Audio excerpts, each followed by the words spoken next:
a quick turnaround, and this is exactly, when you looked at the series schedule and you saw this, when you saw that you're going to have back-to-back games and you watch what happened in Thursday night, saw what happened again here tonight, you're running the big horses. They're going to run out of steam, and you're going to go back-to-back games now. And the Otters they got a big chance to capitalize with a team that's going to be pretty tired come tomorrow night. And the Otters will be using 4 lines, and a lot of their defenders, they'll be rested, and they'll be ready to go tomorrow for game number 3 at the Hershey Center from Mississauga, Ontario. I'll wrap things up here from the Erie Insurance Arena. The Otters take a 2-0 series lead. 3-2 the final here from the Erie Insurance Arena as the Otters hold home, and it's on to the road. Game 3 tomorrow night, 7 o'clock from the Hershey Center. You can hear that game right here on Jet Radio. We'll have the call for you. Pregame at 6:45 as the Otters take care of business again on home ice. And the Steelheads fall for the first time all postseason when scoring the game's first goal. 9-1 now after the 3-2 loss. I'm Aaron Cooney. I want to thank John Kleiner back in studio as we say so long for tonight. The bus ride to Mississauga right after this, and we'll have Game 3 of the Rogers Championship Series for you tomorrow in the Otters with a 2-0 series lead. We'll talk to you then, right here on Jet Radio 1400. Hey, thanks, Aaron. 6:33, Jet Radio 1400, John Klein at the Boston Store. Aaron Cooney at Erie Insurance Arena. Erie Otters and Mississauga Steelheads. Just now, Game 2 of the OHL 2017 Championship. Ross Robertson Cup at stake. Erie taking a 2-0 lead in the series. Again, Aaron says that continues tomorrow evening, 7 o'clock face-off time at Hershey Center in Mississauga, 6:45 air time right here. Pittsburgh Pirates baseball will be the Left Coast Series versus the Los Angeles Dodgers. Actually, the first of 2 West Coast series, or somewhat Western. It'll be Monday through Wednesday this week. 10:10 will be first pitch on both of those. 9:45 air time. So after, I'll probably hear a bit of Dave Ramsey, both tomorrow night and Wednesday night. Then the Diamondbacks on Thursday night through Sunday afternoon. 9:40 first pitch, Thursday, Friday, with 9:15 air. Saturday, 8:10 first pitch with 7:45 air. Sunday afternoon, 4:10 first pitch, 3:45 air. That's the Pirates coming up. Senior Times, those of you tuning in at 5 o'clock, hoping to hear Gert Simmons. She'll be back again. Looks to be on May 21st. In the program we'd plan to bring you today, we trust we will reschedule for the guests, that is. Rest of this hour, meantime, Bob Brinker, Money Talk, and Dave Ramsey after 7. Right now, jet weather from meteorologist Dan Zabozian and Jet 24 Weather Authority. For tonight, partly cloudy, breezy, chilly, frost possible in areas, low 36, Erie 26 to 32 inland and mountains. West or northwest winds 8 to 18 miles per hour. Monday, mostly sunny, breezy, and cool. Highs 48 to 52, west winds 10 to 20, gusting to 25. Tomorrow night, partly cloudy and chilly, frost possible in areas, low 36 Erie, 26 to 32 inland mountains, west winds 5 to 15. Tuesday, mix of sun and clouds, high 48. Right outside the historic Boston Center, heart of downtown Erie, sunny, much drier, 47 degrees. That will do it for yours truly, John Kleiner. On this end of things, thanks for your patronage, your patience, your fan. Take care of yourselves, take care of each other. God bless more of the good stats be yours. This has been Erie Otters Hockey here on Fox Sports Radio AM 1330, Jet Radio 1400. That's got it. Worldwide on the web at ottershockey.com. They have been the only game in town. For quite a while, yes, but that worries me. Again, innovation really needs to step up. We've been very strong in the tech sector, but so much of American life, it seems not that different from how it was several decades ago. Healthcare, education, costs are much higher. The quality is better in some ways. Trying to afford a home, transportation, traffic congestion is worse. The experience of flying has not really gotten any better. So I think there's a systematic problem in the non-tech sectors of the economy. Well, I think there are at least a few passengers that we've heard about in the last few weeks, and many others as well, that might argue that the experience of commercial air travel has gotten a lot worse. Yeah, you have less space when you sit in the seat. It's striking that in, say, the 1960s, people thought by now, we might be flying to Mars or have flying cars or, private submarines. And most forms of transportation are worse than 30 or 40 years ago in many ways. Well, we talk about technological innovation. I guess some people would argue that this has been a monster. I mean, we have basically in our smartphones now, we have computers in our hands. We have the Internet having spread into so many different areas. We have talk now and research being done, serious research on driverless cars, which will lead to driverless buses, which will lead to driverless trucks. Some people would say that's pretty massive innovation. What do you think? Well, driverless cars, when they come, that will count for sure, but that's probably several decades away, and we will regulate them and give them a lot of uncertainty about liability in the meantime. I think a lot of the recent innovations, they've really made it easier to stay at home and consume leisure. So there's Netflix streaming, there's Amazon, and all that computing power in your smartphone, most people don't use. And I think actually a lot of tech has made us more complacent rather than more dynamic. You touched on a very important point in your remarks, Tyler, namely the fact that productivity has been tracking closer to zero lately. What do you think is going on there, especially given the fact that we've had all this technological progress? One wonders, are they accurately measuring productivity? I don't think it's completely accurate, but I think it's roughly accurate, because if you look at indicators of investment or how much people are working, those are all moving in ways consistent with low productivity. I think some of it is the economy is too regulated. Some of it is just that we reached certain plateaus and we're not sure what to do next. Some of it is, I think, a lot of tech, like driverless cars. It just takes a long time to get them implemented and working and to organize the economy around them, and we're taking it very slowly. Well, in the case of driverless cars, given all the risks on the road today, that might not be a bad idea to take it slowly.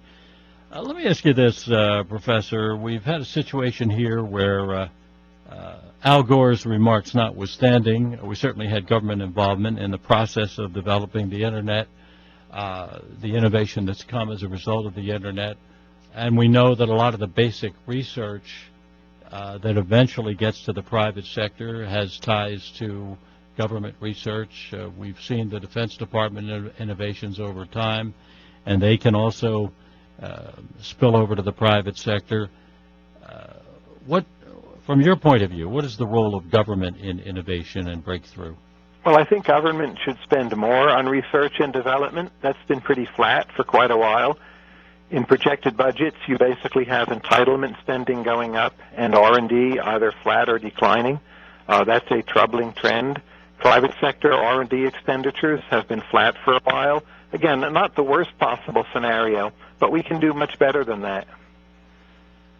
Well, let me take the other side on that 2% growth track, because, by the way, if you take the numbers over the last several years, 5 years even, you get a real GDP annual year-over-year growth rate of just a shade over 2%, 2 and a small fraction, around 2.2 perhaps. And on the other side, I know we have the let's grow faster crowd out there, but on the other side of the coin, you take a look at this growth rate, and it gives you low inflation. It gives you low interest rates, which encourages borrowing. It gives you, practically no bottlenecks in the manufacturing system. It seems to me there are a lot of course, it's given you the mother of all stock market runs in the last 8 years. Seems to me that you could make a pretty solid case that it's been good. It's been a good thing. What do you think? I would trade all of that for higher growth and higher real wage growth. Keep in mind that 2%, it's not a real 2%. So much of that is catch-up from what we lost in the Great Recession. So we've really been having an underlying rate of growth much lower than 2%. So that's worrying. Out of the Reagan recession, we grew 4%, 5% some years. And right now we can't do the same. That's nowhere in sight. And I think you're seeing that in people's political discontent and a lot of social problems. Our guest, Tyler Cohen, economics professor, George Mason University, author of The Complacent Class, author of the New York Times bestseller, The Great Stagnation. We hear a lot about repatriation, and I certainly favor repatriation at a special low rate. I don't have any problem with that. But I do question the thesis that the repatriation of foreign profits is going to lead to accelerated economic growth. I do believe it will, as it has in the past when it's been done, I do believe it will lead to more buybacks of common stock by corporations. It will lead to perhaps better dividend streams. It may lead to more merger and acquisition activity. But I question whether bringing this money back leads to a more rapid rate of growth in the U.S. economy. What do you think? I don't think it's really going to matter. Keep in mind what people call repatriation. Those dollars, they're just electronic bookkeeping entries. They're on the books of a bank. So the bank, rather than saying the electronic entries are in London, says overnight, well, they're in New York. But nothing actually has changed. It's really about, are the opportunities better? And just shuffling around the electronic bookkeeping entries, I don't think that boosts growth at all. Well, I'm inclined to agree with you. I'm a skeptic as to whether it does have any impact on the rate of growth. One of the problems I have with that theory is where does the demand come from? I mean, I often hear what I consider to be economic nonsense. For example, that companies will bring back money and build factories. Let's give that as an example. We've heard this bromide. Oh, they'll bring the money back and they'll build factories. Well, my question to that has always been, if you're a CEO, why would you build a factory just because you had money in the bank when, in fact, you would only build a factory if you had excess demand that required additional supply? What do you think about that? I don't see any evidence for that mechanism of all of a sudden people building factories because they can bring the money back. At the margins we're at, we need more new ideas. People create things when they have a new and exciting idea. I think the demand is there for things people want, like iPhones, or there's a lot of new restaurants opening up. So, there's slow but steady growth. So there is some real income to buy things. But again, it requires entrepreneurs to see what people want and give us reason to actually go out and buy it. Another thing we're hearing a lot about is, well, we're going to slash the corporate rate. Some people have talked about 15%. Most people seem to think 20 to 25% for a top marginal corporate rate is more realistic. We'll know more as the year progresses. Reductions in the corporate tax rate, do you see them having an impact on the rate of growth? It would bring a modest improvement. So less capital would be exported to emerging economies. More of those companies would do their business here. It would be an improvement. I don't see it as a game changer. But right now, those companies spend so many, hours of lawyers trying to evade the higher rates. They end up paying a low rate anyway. So I think there is a way we could improve our corporate tax system, and it would involve a lower rate. But don't expect it to turn things around, I would say. Tyler Cohen, our guest, his new book, The Complacent Class. Tyler, you mentioned wages, and you said you'd like to see more rapid wage growth. Well, a cynic might say, oh, well, that's okay. If we get more rapid wage growth, aren't we going to get more inflation and higher rates? Well, if you have higher economic growth, you get higher interest rates, but people are still better off. And, in fact, savers are better off with the higher rates, too. it's hard for me to think of a scenario where you would prefer lower real wage growth. We've had a systematic shift of income in this country, toward capital and away from labor. On the whole, I don't think that's good. I'd like to see labor earning more, and that would help demand, too. Well, what about the inflation equation? If you get this more rapid growth in the economy, inevitably you're going to get more inflation. You're going to have supply-demand imbalances develop. You're going to have capacity utilization rise to levels that will mandate increases in inflation. Isn't that just putting it in? You talk about. Isn't that just an offset? It's like a seesaw. Okay, my wages went up 4%, but inflation went up too, so I'm even. Well, again, think of the Reagan years. Inflation during that recovery was never below 4%, but wages went up quite a bit more. People had jobs. They were very happy. It was good for the stock market. Interest rates went up, too. But I still think that's better than what we've been seeing, to have real incomes grow, say 4% a year, even after inflation. Even if that means higher rates, I say bring it on. Let's talk about real growth in wages. What real growth in wages would you be targeting? Oh, I wouldn't target it, but I just think if we would regulate the economy less, reform our tax system, solve the healthcare problem, in general be more dynamic, take more chances, we could grow, say, at 3% and come... Figures we've been looking at growth. Innovative, and you can't just turn that around overnight. Maybe, a 10, 20-year process, we can get back on the right track, but I don't think we're going to manage it. I think for some time we are stuck in slow growth. You have a chapter titled How a Dynamic Society Looks and Feels. Give us a little color on that. Well, I've made many visits to China, and part of this book comes out of that experience. I just thought, how would the United States look to someone from China rather than to someone from, say, Western Europe? And China has a lot of problems, bigger problems than we have, but still there's a sense there of possibility and mobility.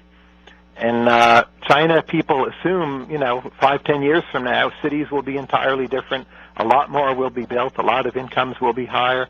And they have a mentality geared more toward economic growth. And I think we should copy some of that. Well, I wonder if it's fair to compare a relatively highly developed society, an economy like the USA, to what is arguably still an emerging economy in China. Is that a fair comparison? Well, China's beat just about all the other emerging economies, so they do have a secret sauce. I'm not saying we should be like China or pollute as much as they do or be an autocracy, but nonetheless, is there something in Chinese risk-taking, Chinese business sense that we can learn from? I think the answer is absolutely yes. And you see it when Chinese come to this country. They bring some of that formula with them, and they've done great. I say good for them.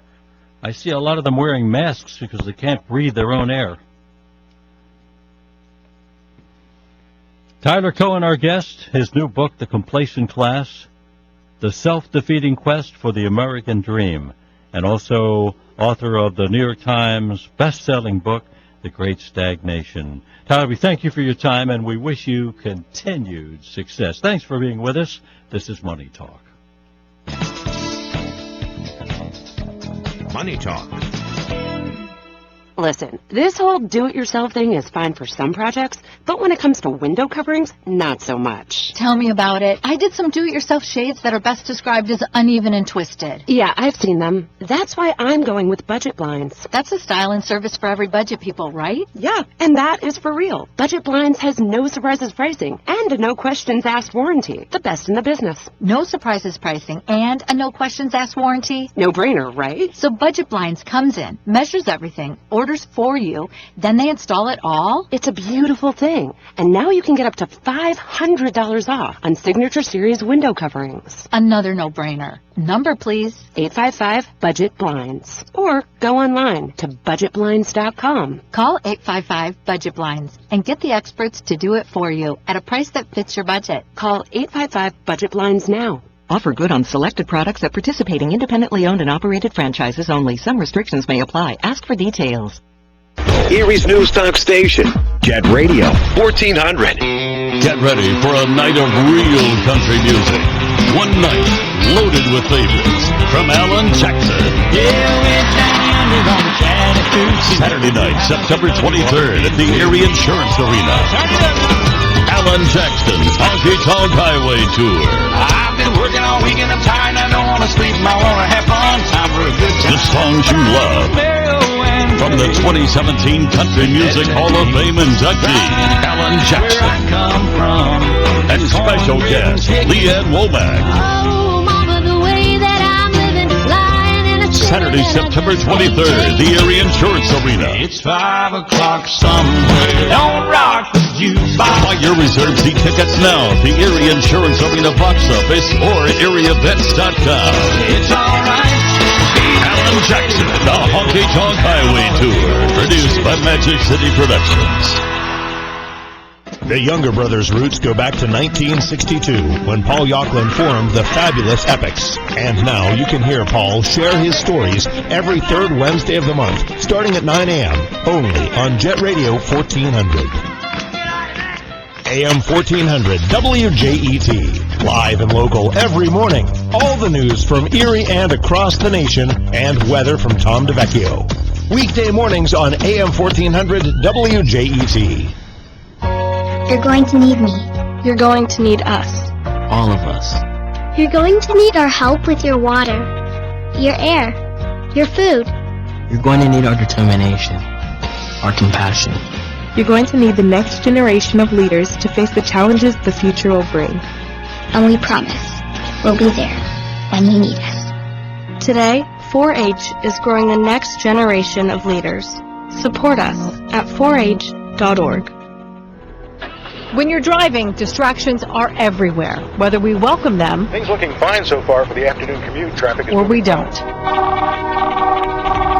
Distracted driving is a factor in thousands of crashes every year in Pennsylvania. Reading emails or texting while driving can have devastating consequences. So please, just drive. For more information, visit justdrivepa.com. Just drive. Distractions can wait. Brought to you by PennDOT. Tom Wolf, Governor. Paid for with Pennsylvania taxpayer dollars. There are those who dedicate themselves to a sense of honor, to a life of courage, and a commitment to something greater than themselves. They have always defended this nation and each other. They still do. The few, the proud, the Marines.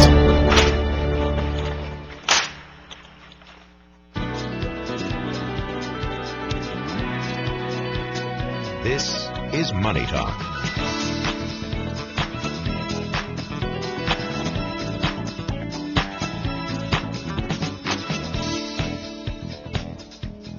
For information on my investment letter, Bob Brinker's Market Timer investment letter, go to bobbrinker.com and request a complimentary back issue. Easily done.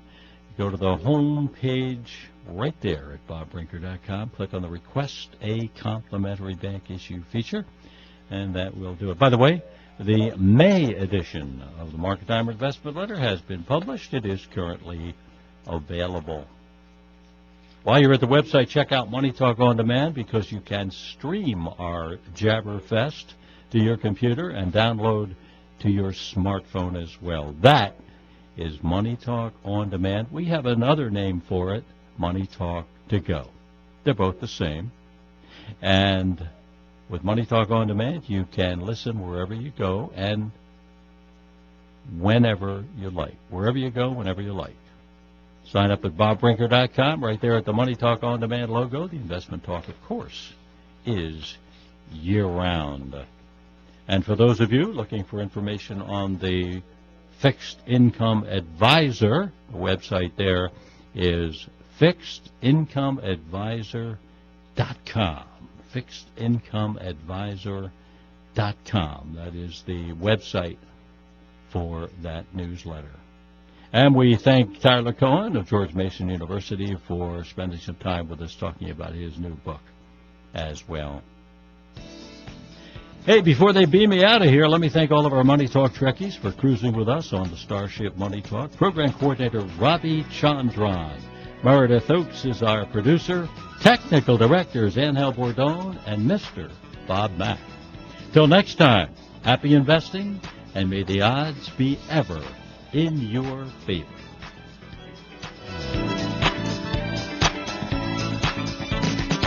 You've been patiently waiting, and it's almost here. The spring online auction will be live starting May 17th. You can save on great items like golf memberships, a zero-turn lawnmower, and even a car. A sneak peek of all the items will be available soon, and bidding starts on May 17th. Listen to Alice DeGeorge from Prescott Printing this Wednesday from 9 to 9:30 a.m. Alice talks with local small business owners about the importance of keeping it local and how they are keeping Erie awesome. That's this Wednesday from 9 to 9:30 a.m. right here on Jet Radio 1400.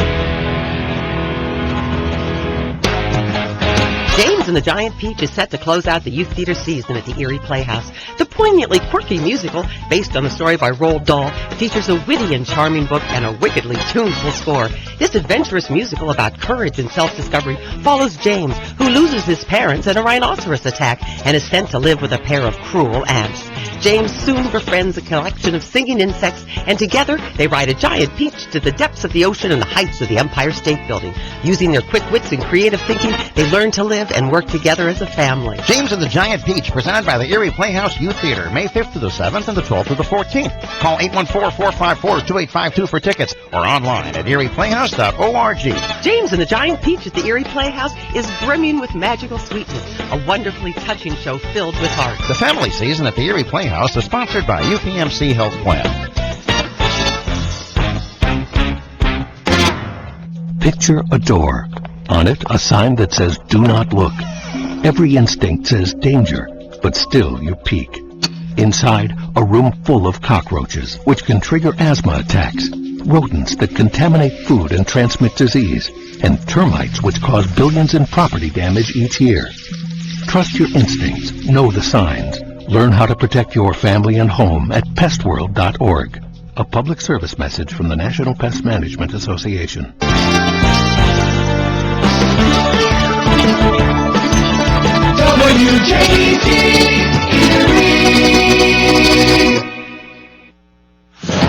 New French president, North Korea holds another American. I'm Ann Cates. Political outsider Emmanuel Macron has been elected president of France. Correspondent Jim Bitterman reports Macron will have to hit the ground running. Out of the box here, he's got to name a cabinet in this first week. He's going to be inaugurated as president a week from today. Then he faces legislative elections, so he's going to be moving very fast, but we know that he's very organized. Macron has vowed to cut corporate and housing taxes.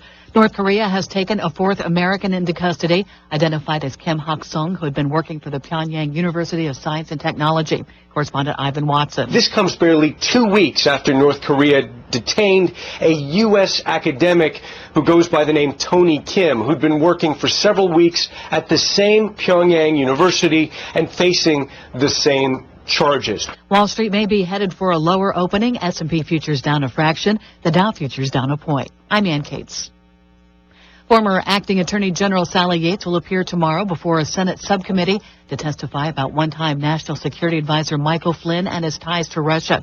Ranking member of the Senate Judiciary Committee, Dianne Feinstein, appeared on NBC's Meet the Press. She apparently has some information as to who knew what when that she is willing to share, and that would be what she knew about Michael Flynn's connections. Gasoline prices are drifting lower. Industry analyst Trovia Lundberg says the decline is an anomaly. This is a time of year when prices at the pump commonly rise, but not this time.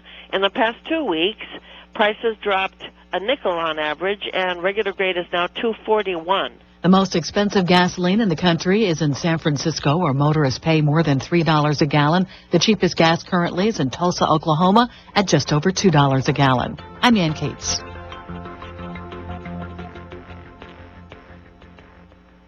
After all the sleep you cost your mom through the years, it's time to give it all back. I'm Scott Tannen, founder of Boll & Branch. This Mother's Day, give your mom the gift she deserves. Great sleep on Boll & Branch sheets. Our sheets are handcrafted from 100% organic cotton. They get softer over time. We guarantee she'll love them. She can try them risk-free for 30 nights. Now through Mother's Day, get $50 off your first set plus free shipping at BollandBranch.com, promo code SLEEP. That's BollandBranch.com, promo code SLEEP. Wouldn't it be great if you could stop crime before it happens? With the Ring Floodlight Cam, you can. I'm Jamie Siminoff, inventor and founder of Ring. Floodlight Cam is a motion-activated HD security camera that connects right to your phone, so you're alerted when anyone steps onto your property. You can now see, speak, or even sound an alarm right from your phone, anywhere, anytime. Does your floodlight prevent crime? Ours does. Go to ring.com/advantage and save $150 off of a Ring of Security kit. That's ring.com/advantage. Exercise European style may include some sleeping. A new health and fitness class offers a chance to take a nap for 45 minutes. It's being offered by David Lloyd Gyms with nearly 100 locations in Europe. The fitness group launching so-called napper-size classes, saying research revealed 86% of parents say they are fatigued. The classes take place in the mid-afternoon with single beds, sleep sounds, and a room temp that promotes calorie burning. A snoozing expert who helped develop the class says it can actually lead to positive fitness effects too, pointing out the long-term physical aspects and mental well-being. I'm Joe Ramsey. Guardians of the Galaxy Volume 2 has kicked off the summer movie season at the top of the box office with a stronger-than-expected $145 million debut in the U.S. The Guardians sequel world total is $428 million. Fate of the Furious cruised into second place and has rung up $207 million so far domestically. Rounding out the top five, The Boss Baby, How to Be a Latin Lover, and Beauty and the Beast. I'm Ann Cates. After all the sleep you cost your mom through the years, it's time to give it all back. I'm Scott Tannen, founder of Boll & Branch. This Mother's Day, give your mom the gift she deserves. Great sleep on Boll & Branch sheets. Our sheets are handcrafted from 100% organic cotton. They get softer over time. We guarantee she'll love them. She can try them risk-free for 30 nights. Now through Mother's Day, get $50 off your first set plus free shipping at bollandbranch.com, promo code SLEEP. That's bollandbranch.com, promo code SLEEP. Wouldn't it be great if you could stop crime before it happens? With the Ring Floodlight Cam, you can. I'm Jamie Siminoff, inventor and founder of Ring. Floodlight Cam is a motion-activated HD security camera that connects right to your phone, so you're alerted when anyone steps onto your property. You can now see, speak, or even sound an alarm right from your phone, anywhere, anytime. Does your floodlight prevent crime? Ours does. Go to ring.com/advantage and save $150 off of a Ring of Security kit. That's ring.com. WJET Erie. I heard on the news about that 5-year-old who found his uncle's gun. The kid didn't know it was loaded. I heard on the news about that 14-year-old girl who was bullied online. For like a year, she couldn't take it anymore, so she got her dad's gun from his nightstand. I heard on the news about that guy who broke into someone's house, stole a gun from the hall closet. He accidentally shot his cousin in the head.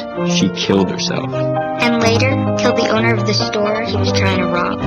If you own a gun, you have a full-time responsibility. When you aren't using it, be sure it can't get into the hands of curious children, troubled teenagers, a thief, or anyone else who might misuse it. Your family, friends, and neighbors are all counting on you. Remember, always, lock it up. For more information on firearm storage safety, visit ncpc.org. This message brought to you by the National Crime Prevention Council, the Bureau of Justice Assistance, and the Ad Council.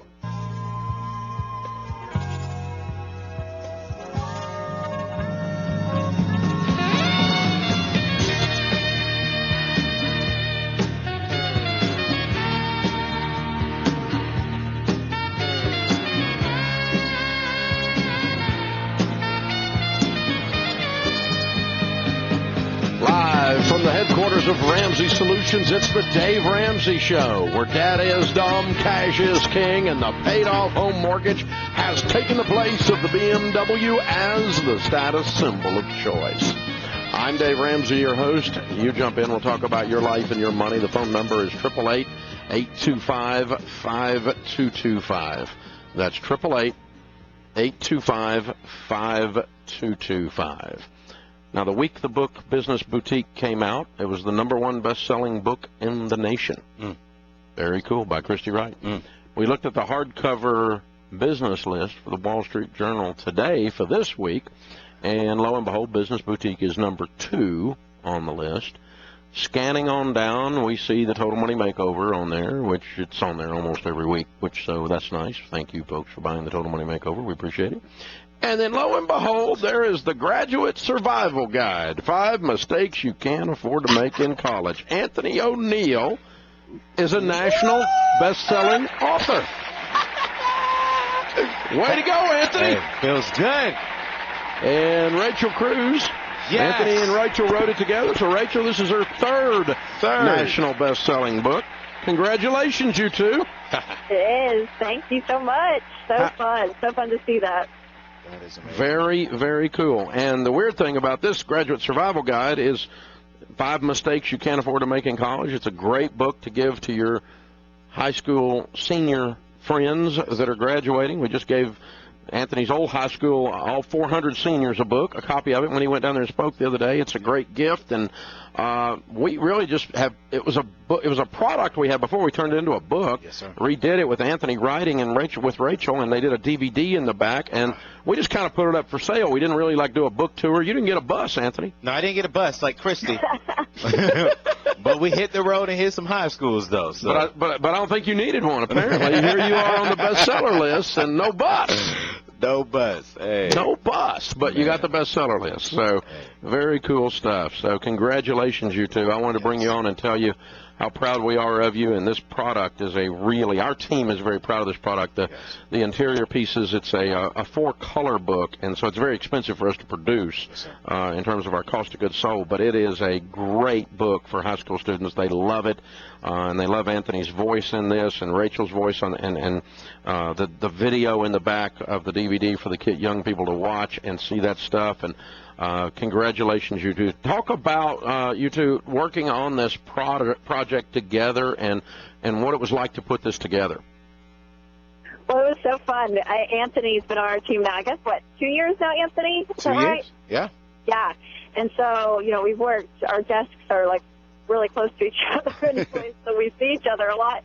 But getting to sit down and taking his passion for students is unbelievable. If you've ever heard Anthony speak or see any kind of content that he puts out, he's on fire for youth. And so it's amazing to take that passion and then to take, what I've been doing now for 7 years and kind of started in the youth space, honestly, talking to high school students, college students, and now my message is kind of adapted a little bit to a little bit of an older age group in that sense. But I was getting to sit down and be like, okay, what is this going to look like? How do we empower the next generation not to make the mistakes that we all possibly made in college? And so Anthony's story is a little bit more, probably on the more normal side than mine, because growing up as your kid, Dave, if I got a credit card, lightning would probably strike me from heaven. So I was able to avoid some mistakes in that sense, but I wasn't perfect with money. So being able to really blend our stories and give students practical advice was amazing. And Anthony is just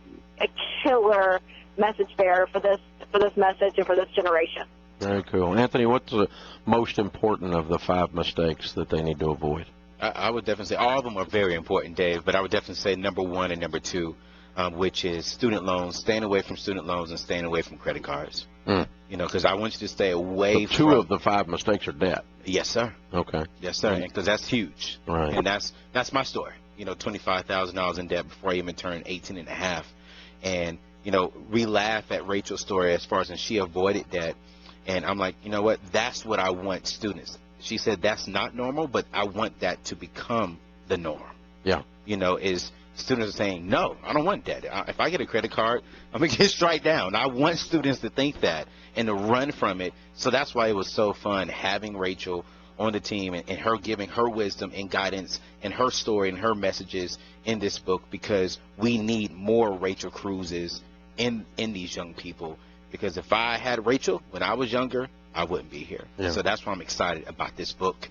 And I hope we sell a lot more. Not hope, we will sell a lot more. Well, they're going off the Well, shelf. what's fun is, and I know Anthony would echo this, and you too, Dave, too, but, when you see these bestseller lists on any kind of product or book you put out, for us, yeah, it's a fun accomplishment. It's like, oh, my gosh, wow, you kind of get recognized, and that feels good about 5% of you. But then the majority, 95% of you, just knows what that equals are a lot of books sold, which means there's going to be a lot of high school seniors getting this gift here in the next couple of weeks that really could change their financial future forever. And so that's the excitement that we feel when we see, names or books on lists, is that it just means a lot of people are getting help. And with this one in particular, a lot of young students. And I know there's some people listening that say, gosh, I wish I had known this when I was younger. And so hopefully there's a whole generation rising up that's empowered in this way and be able to avoid so many mistakes because of this, this awesome product that we were able to put out. The original Graduate Survival Guide had you and Christy both in it, didn't it, Rachel?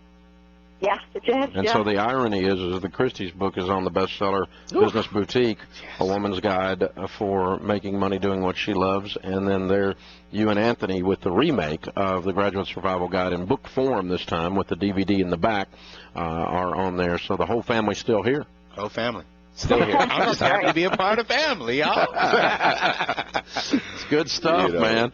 Very good stuff. Very cool. And pretty cool for our publishing team to have 3 books on the bestseller list at one time. Yes. Yeah, absolutely. And we don't have that many books. We don't put out that many. So just about all of them are bestsellers when we do.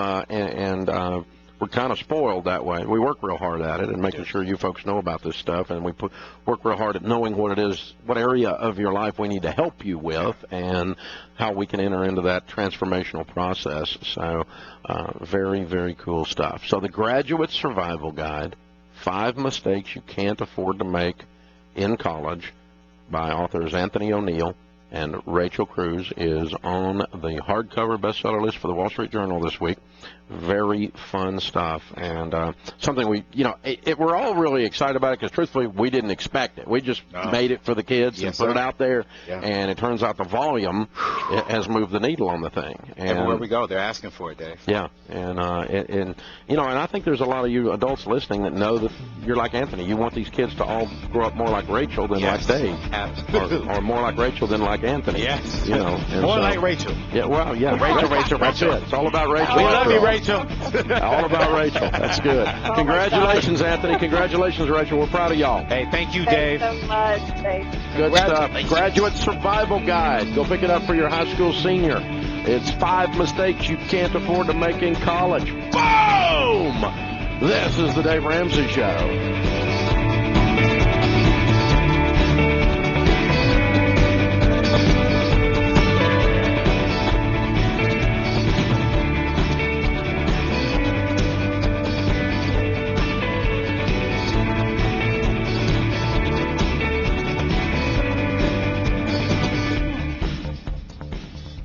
I got to tell you, listen, all of you, listen. You need a will. Dave, I might die if I do a will. You're going to die. Human beings have a 100% mortality rate. You're not getting out of this alive. You need a will. You need a plan. You need to have all the instructions done, and you need to have everything laid out exactly what's going to happen when you perish, when you leave this earth. Folks, it's that simple. You need a written will. No more excuses. My friends at U.S. Legal Forms make it so incredibly easy to get a will. They offer this thing called the Legacy Bundle, where you get a state-specific will, power of attorney, and a living will, all for just $39. Order your Legacy Bundle today. You'll get 3 of the most important legal forms you'll ever need for just $39. Go to uslegalforms.com/Dave and get started today. That's uslegalforms.com/Dave. Or call 800-820-3065. That's 800-820-3065. Hey, Rachel Cruz here. So there's this amazing mattress company called Tuft & Needle that you have to check out. They make affordable, comfortable mattresses that ship direct to your front door. Before, my husband, Winston, was dealing with some back issues. But now, on our Tuft & Needle mattress, he's sleeping great. We love our Tuft & Needle mattress. And since they start at only $350, you won't blow your budget on an overpriced mattress ever again. Try Tuft & Needle for 100 nights risk-free at tn.com. That's tn.com. When I think of spring, I think of intense cleaning, warmer weather, and starting over. It's a great time to declutter your life, and more specifically your budget. Start with your groceries. My friends at eMeals make it incredibly easy to control your grocery budget and still make amazing, healthy, easy-to-prepare meals at home. I'm telling you, folks, eMeals is the way smart families do dinner. So get started today. Go to eMeals.com and sign up for your free 2-week trial. eMeals.com.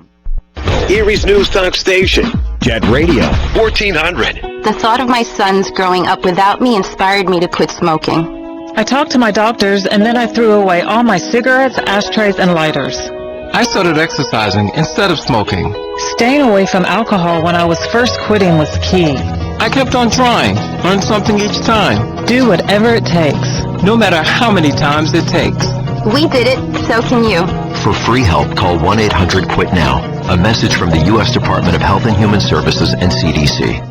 The 10th anniversary of Beer on the Bay Craft Beer Festival is set for Saturday, July 22nd at Liberty Park. Presented by the Erie Regional Chamber and Growth Partnership and Erie Brewing Company. Dozens of craft brewers and home brewers will be sampling their best. Enjoy music by Deja Bird and shop the many vendor booths on Erie's ultimate bayfront venue. 2 sessions at noon and 4 offer VIP, general, and designated driver tickets. All tickets are on sale now. VIP tickets are limited, so get yours today at eriepa.com. You don't want to miss this. No one under 21 admitted. Photo ID is required at gate. No pets are permitted at Liberty Park. A promise was made. A promise that hit the beaches of Normandy. A vow that captured Iwo Jima. A contract that weathered Tet. A pledge that stormed the desert in Iraq. An IOU that braved IEDs in Kandahar. A promise was made to America's veterans. DAV fights to keep that promise, so all veterans and their families get the benefits and support they earned. For help, visit DAV.org. Okay, so 5 tacos of cheese and a large soda, that's $10,012. Please drive around. 10,000 what? It's obvious you're buzzed and driving. I've only had a few. I'm fine. Yeah, the food's $12, but getting pulled over for buzz driving could cost you around $10,000 in fines, legal fees, and increased insurance rates. Please drive around. Actually, just park and come in. Nothing kills a buzz like getting pulled over for buzz driving, because buzz driving is drunk driving. Brought to you by the National Highway Traffic Safety Administration and the Ad Council.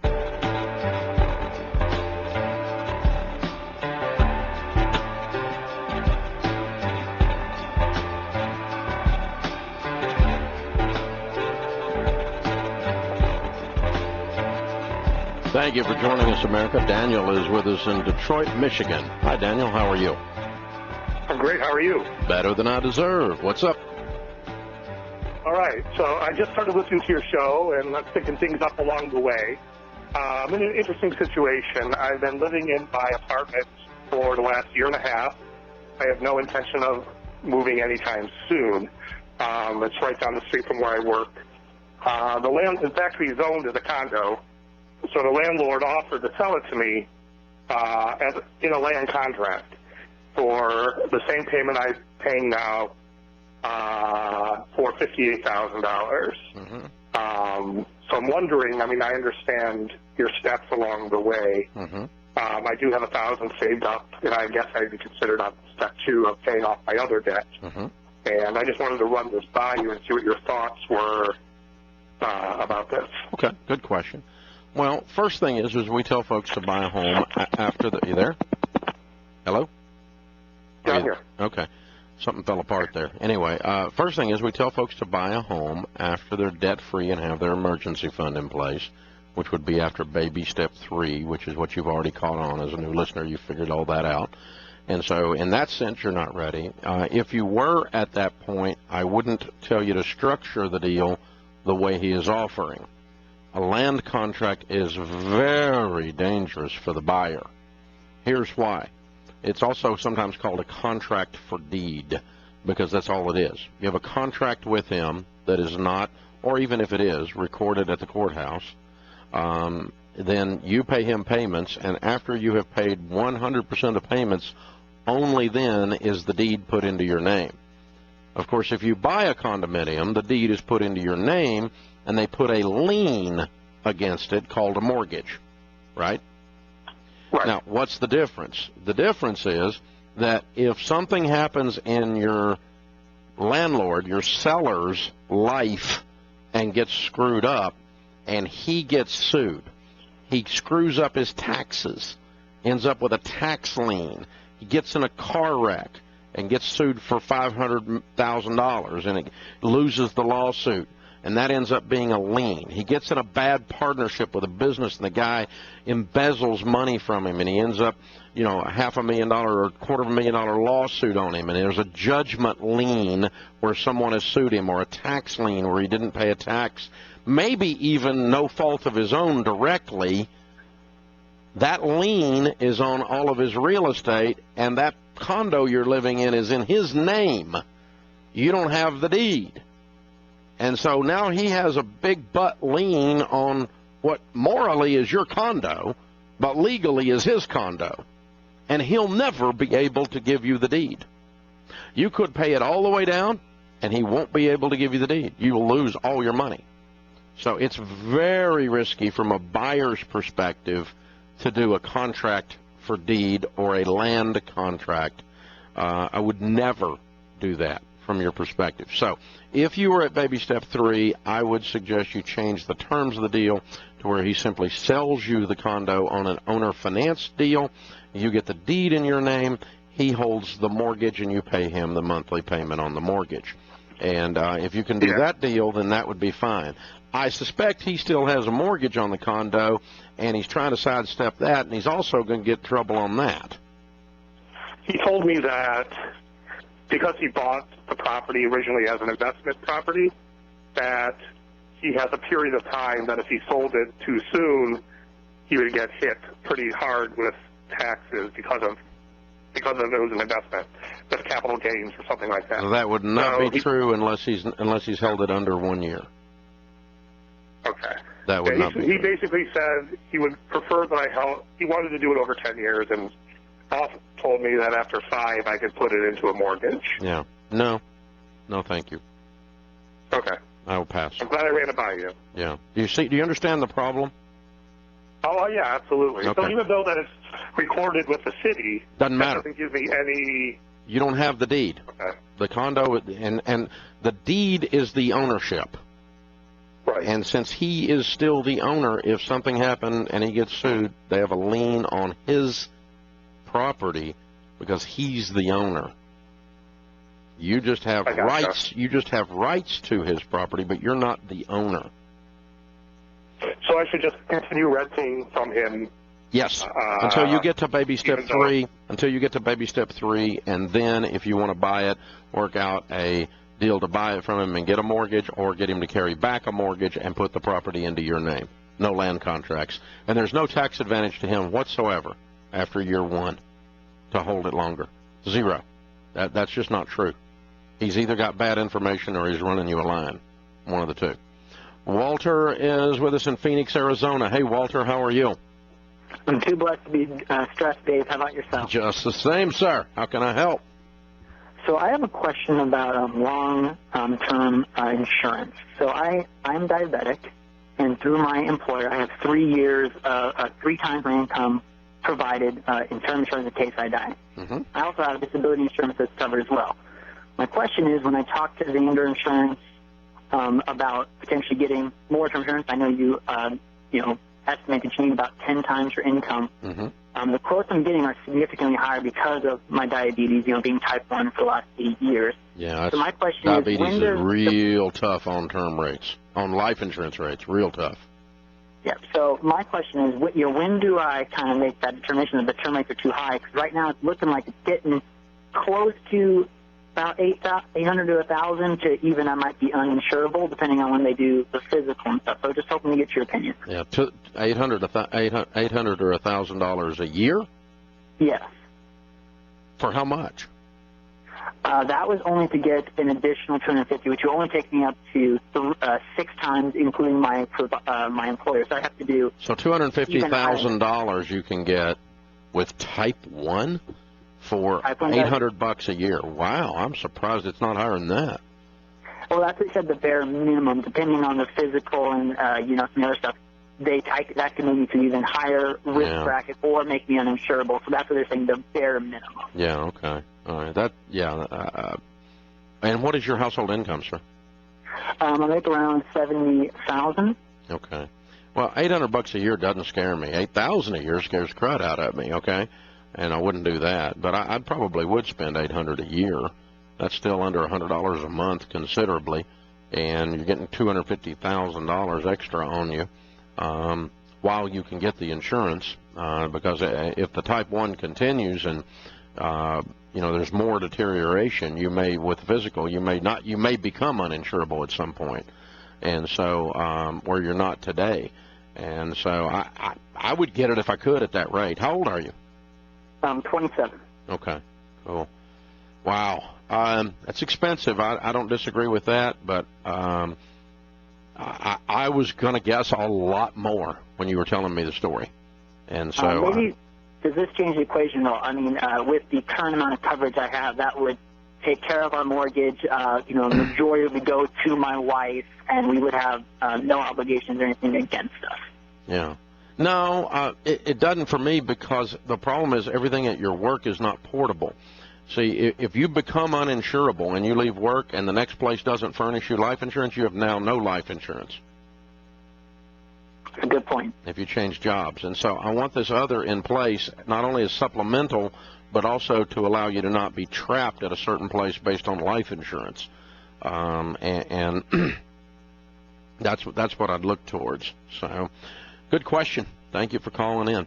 Open phones at 888-825-5225. You jump in, we'll talk about your life and your money. Just got my tax return refund in. Roxanne says on Facebook, should I pay off my high mileage car or my high interest credit card? Whichever one is the lowest debt. If they're equal, I'd pay off the highest interest rate first. You got to pay them both off. We're just trying to figure out which way we can pay off the one the fastest. This is the Dave Ramsey Show.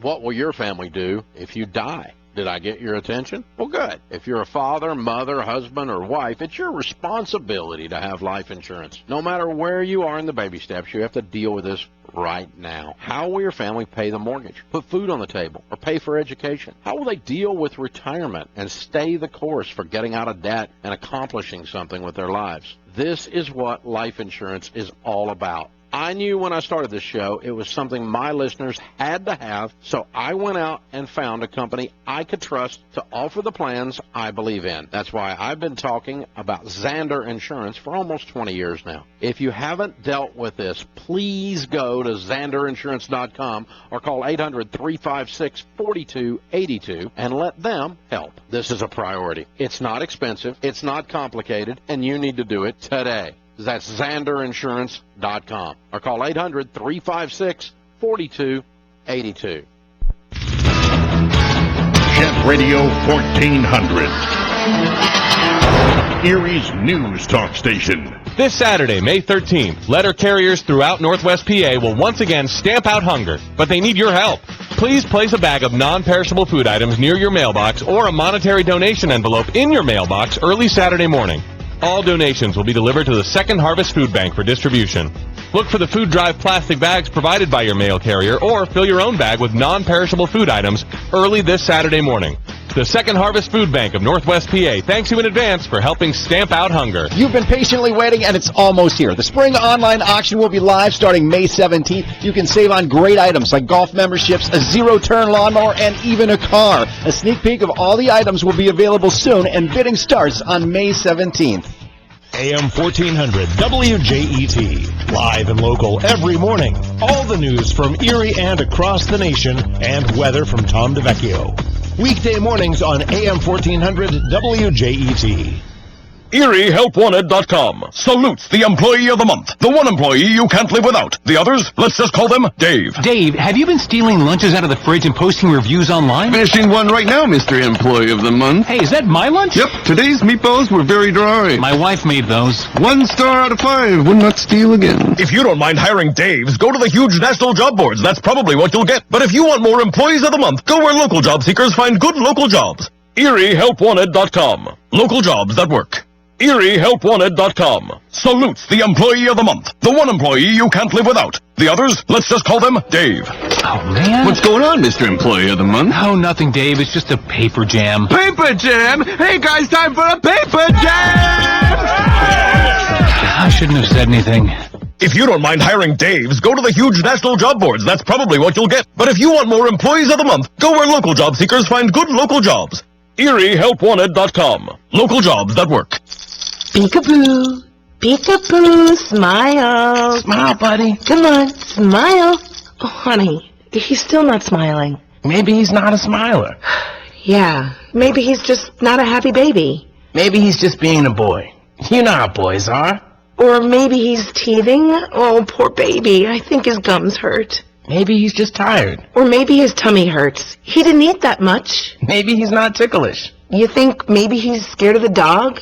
Maybe he'll outgrow it. Maybe it's a phase. Maybe he just doesn't like smiling. Maybe he has autism, and we can definitely do something to help. Maybe is all you need to find out more about autism. No big, joyful smiles by 6 months is one early sign. Learn the others at autismspeaks.org/signs or see a doctor today for an autism screening. The sooner it's diagnosed, the better. And it can make a lifetime of difference. Brought to you by Autism Speaks and the Ad Council. There's something very dangerous in your home. It could be hiding in a closet or waiting in the basement. It's not sharp or toxic or flammable, yet it helps send more people to the trauma center than any other household item. Hey, hon, do me a favor and hold the ladder for me. I have a better idea. Let's just call somebody to clean the gutters. To scoop out a few leaves? I'll be down in a heartbeat. Whoa! Ow! No! Using a ladder might seem easy. Misusing one is even easier. Ask any of the 150,000 people who fell off their ladders into the trauma center last year alone. Don't let a do-it-yourself project do yourself in. For tips on ladder safety, visit orthoinfo.org, a public service message from the American Academy of Orthopedic Surgeons, who want to keep your bones safe, strong, and well-connected. Hi, I'm Craig Morgan. You might know me for my songs, but before I sang country music, I served in the United States Army. For almost 20 years, I served side by side with some of the most resilient men and women I've ever met. They taught me that we all go through challenges, and one small act can make a big difference during tough times. If you're a veteran or a service member in crisis or even having thoughts of suicide, the Veterans Crisis Line can help. All it takes is one call, one chat, or one text to connect. Caring, trained responders are available 24/7 with free confidential support for veterans, service members, and the people who love them. Call 1-800-273-8255 and press 1, or chat online at veteranscrisisline.net or text 838255. One call, one chat, one text, one conversation can open the door to support. Reach out today. Learn more at veteranscrisisline.net.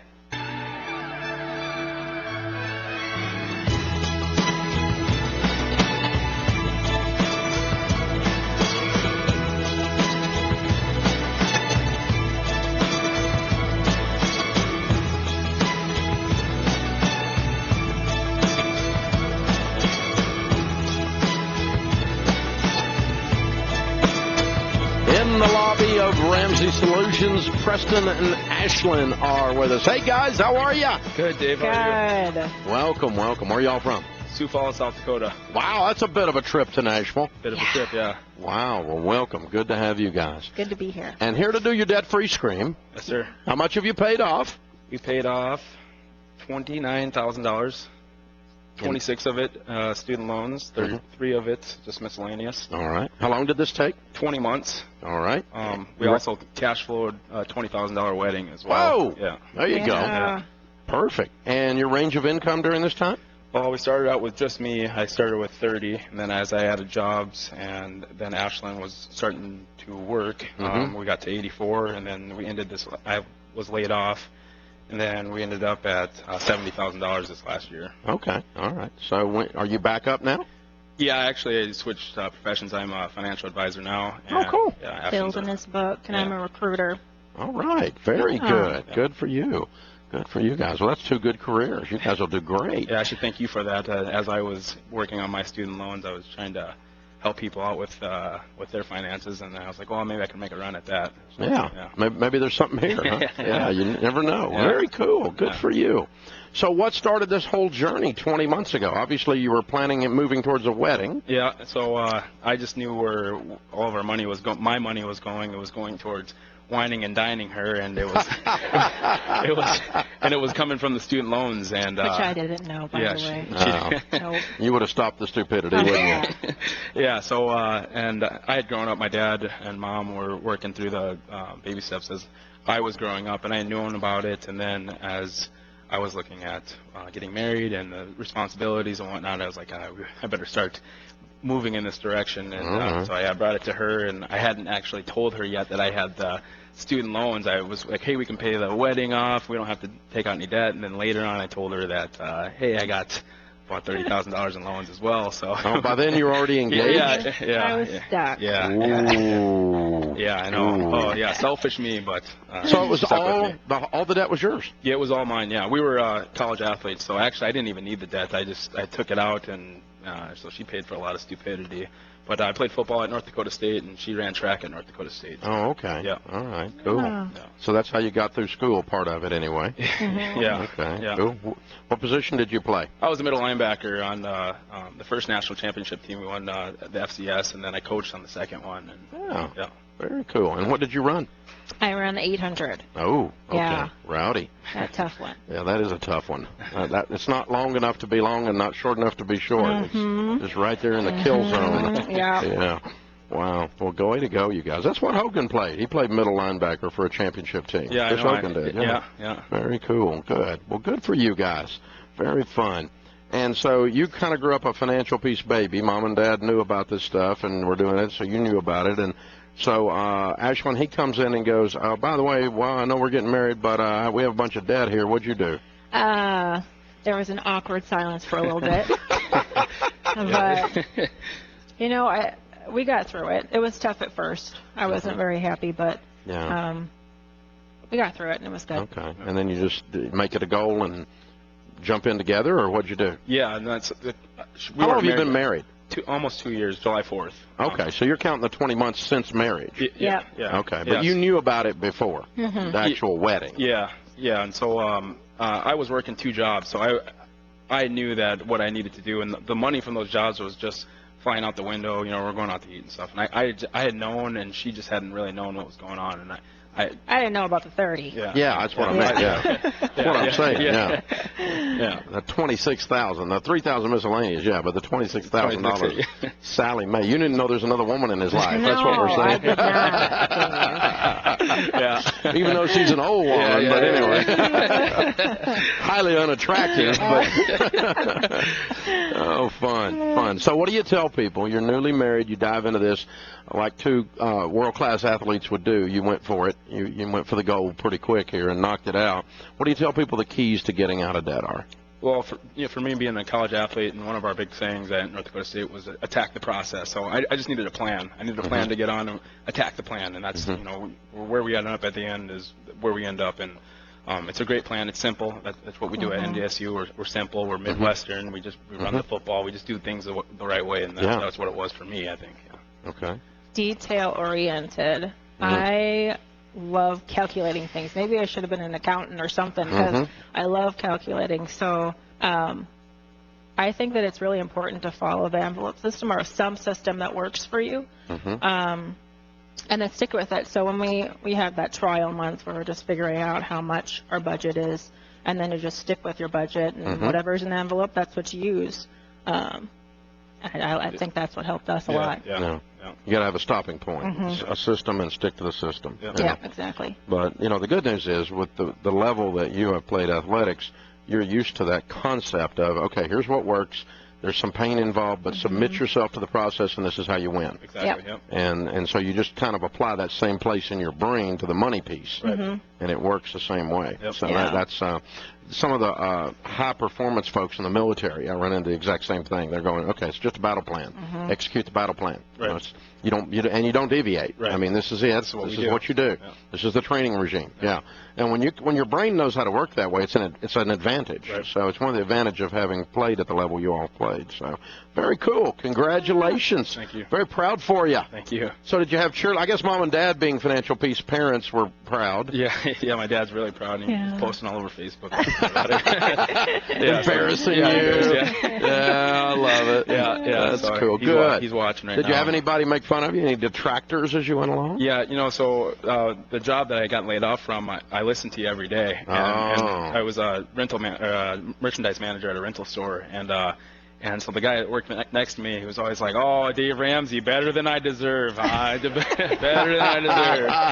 So he'd hear that every day. So yeah, but I think he's kind of getting on board now. Yeah, too. he is. Yeah, so he picked up an extra job. So yeah, Terry out there. Yeah, the best revenge is success. Exactly right. Yeah. Good job, you two. Well, we've got a copy of Chris Hogan's book for you. Cool. Retire Inspired. That'll be the next chapter as you guys become millionaires in your story, and outrageously generous along the way, of course. Definitely. So very well done. Preston and Ashland, great couple. Sioux Falls, South Dakota, $29,000 paid off in 20 months, making 30 all the way up to 84 and beyond. Count it down. Let's hear a debt-free scream. 3, 2, 1. We're debt-free!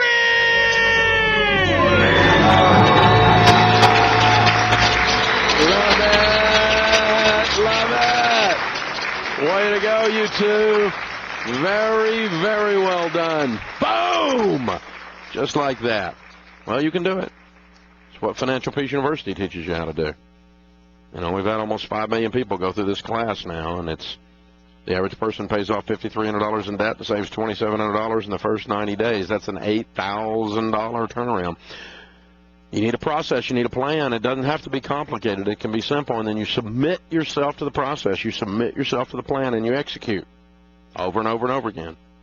Whether it's a training regime, whether it's a battle plan, or whatever metaphor you want to use, that's what it is, and it works. That part of the brain that allows you to live like no one else so that later you can live and give like no one else. The Bible says no discipline seems pleasant at the time, but it yields a harvest of righteousness. Pretty cool. So Financial Peace University. Again, almost 5 million people have been through it. Check it out at DaveRamsey.com. Classes are near you. Start a class near you. Start a class at your church. Get one going. Let's get some families going. Let's turn this thing around, America. You know, one family at a time, baby. This is what we do here. Check it out. You can call customer care. They'll help you too. 888-22-PEACE.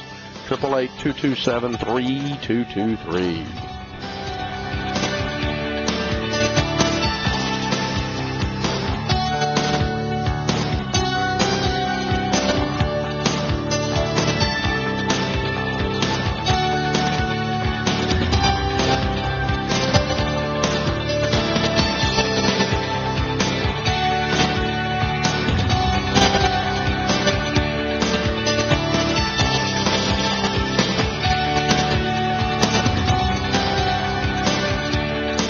Hey guys, Dave Ramsey here. Just announced Ramsey Solutions has just been named one of the best places to work in Nashville for the 10th time. You know why? Because we're one of the best places to work in Nashville. We're excited, and that's a bit of an understatement. With our rock star team creating so many life-changing products, channels like our Endorsed Local Providers program are growing like crazy.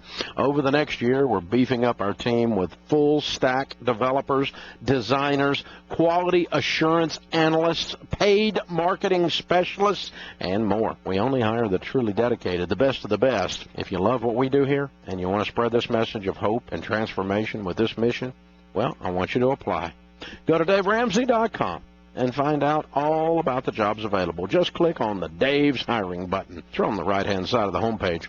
We're doing work that matters, and we're having a lot of fun doing it. Spread the word, Dave's Hiring. Visit DaveRamsey.com and check out our opportunities. Erie's News Talk Station, Jet Radio, 1400. 160,000 kids stay home from school every day for the same reason, bullying. This is Mike Crossie, president of the Pennsylvania State Education Association. Bullying impacts nearly 1/3 of all students every year. But parents, educators, and concerned adults can make a difference. It takes just one caring adult to intervene and help stop the bullying. Victims need an adult that will listen, will stand up for them, and most importantly, show them they are not alone. Bullying and cyberbullying have far-reaching effects, from a decline in academic performance to physical illness, depression, or worse. Help us create a safe, bully-free learning environment for all students in Pennsylvania. One caring adult can make all the difference. Take the pledge to be that adult at NEA.org/bully-free. A message from the Pennsylvania State Education Association. Welcome back to the Cat Show. Up next we have Nico. Nico is a member of the Shelter Pet Group. That's right. A group known especially for their sunspot sleeping, ball chasing, leg rubbing, couch purring, bed leaping, and of course companionship. Wonderful. And what breed would you say Nico is? I'd have to go with a tabbyish Persian kind of mix. Tremendous cat. I'd also like to point out her coat's wonderful mix of colors. Is it black, gray, gray-black, brown? Somewhere in between. Indeed. You know, it's always special when we get to see a cat like this. Just look how she struts. It's like she owns the place. And how she's so incredibly cute in her indifference to commands. A strong-willed feline. Ah, and see how she curls up and cuddles her person. The pitch on her purring is simply perfect. Nice one. I know. Fantastic cat. Fantastic indeed. But really the best way to know an amazing shelter pet like Nico is to meet one. Visit theshelterpetproject.org today. Adopt. Brought to you by Maddie's Fund, the Humane Society of the United States, and the Ad Council. Today, my new dad threw a barbecue. I burnt everything. And then we played catch. I broke Mr. Lewis's window. And then, somehow, my hand. My hand! And then my dad even let me drive his car. The hospital's on the right! It was a rough day. It was a great day. You don't have to be perfect to be a perfect parent. Thousands of kids in foster care will take you just as you are. For more information on how you can adopt, visit adoptuskids.org/PA. A public service announcement from the U.S. Department of Health and Human Services, Adopt U.S. Kids, and the Ad Council.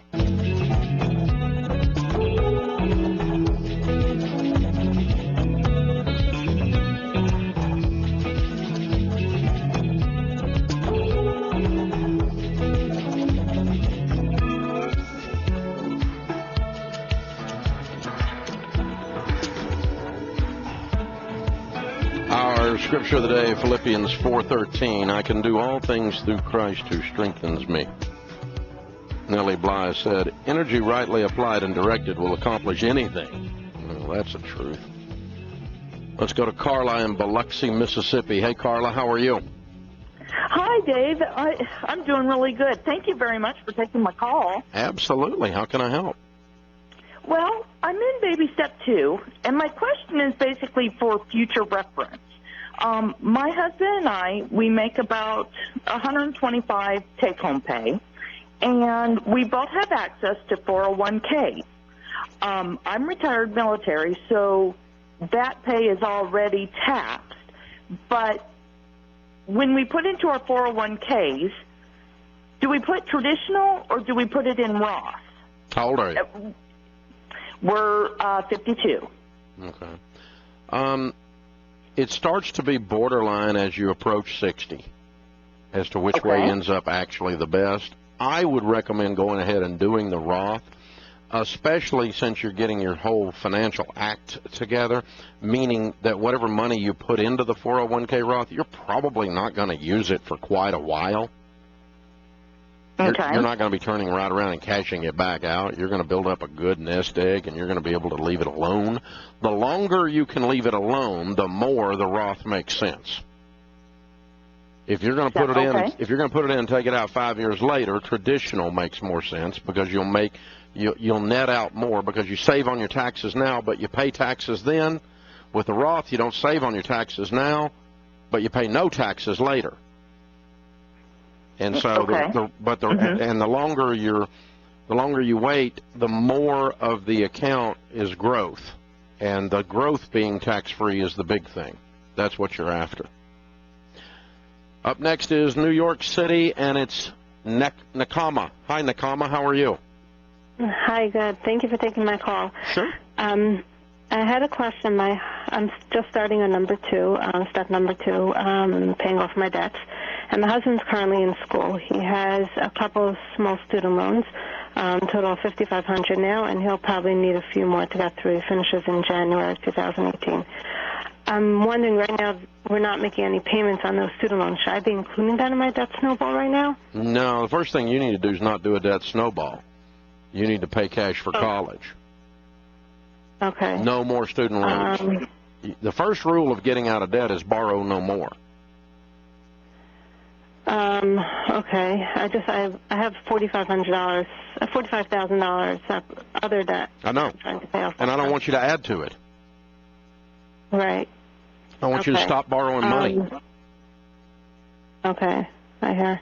First goal is let's get the budget together and put the money together and have a cash flow plan where we are able to save and cash flow hit the rest of his college so we add no more debt. Once we have that in place, then we'll start the baby steps, and then we'll list your debts out, whatever they are, smallest to largest, regardless of the interest rate, and begin to attack them. But you're trying to run this like it's two separate households and you're married. You're not two separate households. He's not your roommate, he's your husband. Right. Okay. Understood. So save up the money for that first before I put it towards my other debt. Yes. And pay the college first. Okay. Yes. Got it. Thank you. And the only way to do that, we know based on the earlier part of the conversation that you can't pay extra on the debt without borrowing on student loans for him to finish school. So I know we're probably going to delay getting out of debt, but we're going to get him through school without any more debt, and that's the same thing. That's the same as, when you're borrowing it on one side, you're borrowing it with the left hand and you're paying it off with the right hand. It's just swapping dollars. So, it's an illusion, and we don't want to live that way. So, good question. Thank you for listening in New York. Open phones this hour at 888-825-5225. Got a challenge for you folks as we enter into the weekend. We are approaching 200 million downloads of the Dave Ramsey Show as a podcast. The number of you that are now listening to this show on that approach is amazing. Thank you. We're at 586 radio stations carrying the show. And we're just under 14 million listeners right now. So here's what we have learned from surveying you and talking to you. We've learned not only the types of things you love on this show, the things that inspire you, the things that lift you, the things that motivate you, the things that inform you, the reason you tune in. And we promise to continue to serve you and give you those things. If it's working for you, and it obviously is since you're here, could I ask a favor? Make a note this weekend. Tell 2 people to start downloading and listening to the podcast, or find their local radio station and start listening. Let's take this thing from 14 million to 16 million next week. If all of you listening right this second, or that listen to this ever, tell 2 people, that easily would happen. It is time for this country to win. And I'm not talking about make America great again. That's not my goal here in the political sense. What I am talking about is this. This place was built on common sense. It was built on initiative. It was built with calloused hands and sweaty brains. Brains that sweat because they were working so hard. Americans have invented and created more to change the planet in a positive way than any civilization in the history of mankind. It's not a patriotic statement. It's a mathematical statement. It's the truth. The number of things, items, processes, and services that we have created that change people's lives for the better, all the way from some basic things like electricity all the way along, transportation, computer technologies, processes like just getting out of debt. We know how to fix things and make things better. And it's time that we quit being lazy in our personal lives and turn this thing around. And it's not going to be turned around from Washington. Washington doesn't drive this. You drive it. We, the people, make this place what it is. And when we, the people, are on a plan and out of debt and building wealth, the wealth is in our hands. It's not in the hands of some company. It's not in the hands of the government. And the generosity that comes from real people's hands versus from the government. What if you and I got our act together? All 20 million, 15 million of us, whatever there is. What if we got our act together and we outgave the government? What if we gave so much with such generosity that we made the government irrelevant? Have you noticed the number of people that panic based on the comings and goings of a government program? They freak out. What if you and I outgave the government as a group? Well, we'd have to work together to do that. And we'd have to return to common sense and calloused hands and sweaty brains. Brains that think and brains that create and brains that invent and brains that serve. And hands that lift and carve and make and create. Not waiting on someone else to fix our life. We're not living in victimhood. We're not living in this sense that somehow someone's going to fix something from above. It's not going to happen. You and I together, we can turn this thing. So spread the word. I don't mind being the bullhorn. Spread the word. Tell folks to listen to this show. It is truly changing people's lives. Not because of me, but because good people are making better decisions. It is that simple. That puts this hour of the Dave Ramsey Show in the books. We'll be back with you before you know it. In the meantime, remember, there's ultimately only one way to financial peace, and that's to walk daily with the Prince of Peace, Christ Jesus. Hey guys, it's Kelly Daniel, associate producer and phone screener for the Dave Ramsey Show. Hey, this hour of the show is over, but you can find our podcast on iTunes or Google Play. We're everywhere, for free, here to serve you.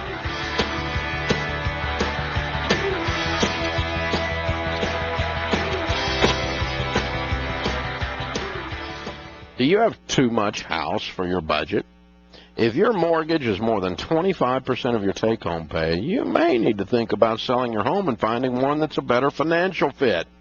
More than 3/4 of homeowners have at least 20% of equity in their current home. That's money you can use as a down payment on your next home or put toward your debt snowball. That's exactly what Steve in California did, and this is what he told us. I wanted to sell my house, and I didn't know how to find a realtor. I heard you talking about your real estate ELP program, so I gave it a shot. 1 month after choosing which ELP I wanted to work with, I had the full price offer. The best part was I went from baby step 1 to baby step 7 in 1 day. Folks, don't let your mortgage keep you from reaching your financial dreams. Find a real estate ELP in your area at DaveRamsey.com and see how much buyers are willing to pay for a home like yours. That's DaveRamsey.com and find your real estate ELP.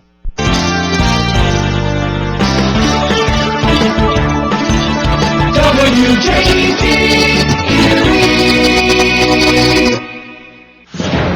A new president for France, an American detained. I'm Ann Cates. Emmanuel Macron has been elected president of France, easily defeating a candidate from the far right. Correspondent Athena Jones on reaction from White House Press Secretary Sean Spicer. A statement said, "We congratulate President-elect Macron and the people of France on their successful presidential election. We look forward to working with the new president and continuing our close cooperation with the French government." A fourth American has been taken into custody in North Korea after working at a university in Pyongyang. Correspondent Ivan Watson reports the U.S. has to go through a different channel to obtain his release. There are no formal diplomatic relations between Pyongyang and Washington. It's the Swedish embassy in Pyongyang that has to negotiate on behalf of the U.S. government. Another American had been detained by North Korea a month ago. Wall Street may be headed for a mixed opening. S&P futures down 0.5 point. The NASDAQ futures down 4. The Dow futures up 1. I'm Ann Cates. The Senate is awaiting a report from the Congressional Budget Office before tackling its own version of the health care plan approved by House Republicans. House Speaker Paul Ryan tells ABC's This Week that the legislation will pass muster. The most recent CBO scores show that we're perfectly in compliance with the Senate budget rules, which is what matters here. And this last amendment, a 3-page amendment, is not going to dramatically alter that score. It was narrow changes to the bill that has been online for quite some time. The price of gasoline is declining, with regular down 5 cents over the past 2 weeks to a national average of $2.41 a gallon. Industry analyst Toby Lundberg says prices at the pump vary by market. Tulsa is the low in our average of cities in the lower 48, and it is 202. And the high that we have in the same panel is San Francisco at 302. Lundberg says gasoline prices normally rise in the spring as refiners make the switch to a summer driving blend. I'm Ann Cates.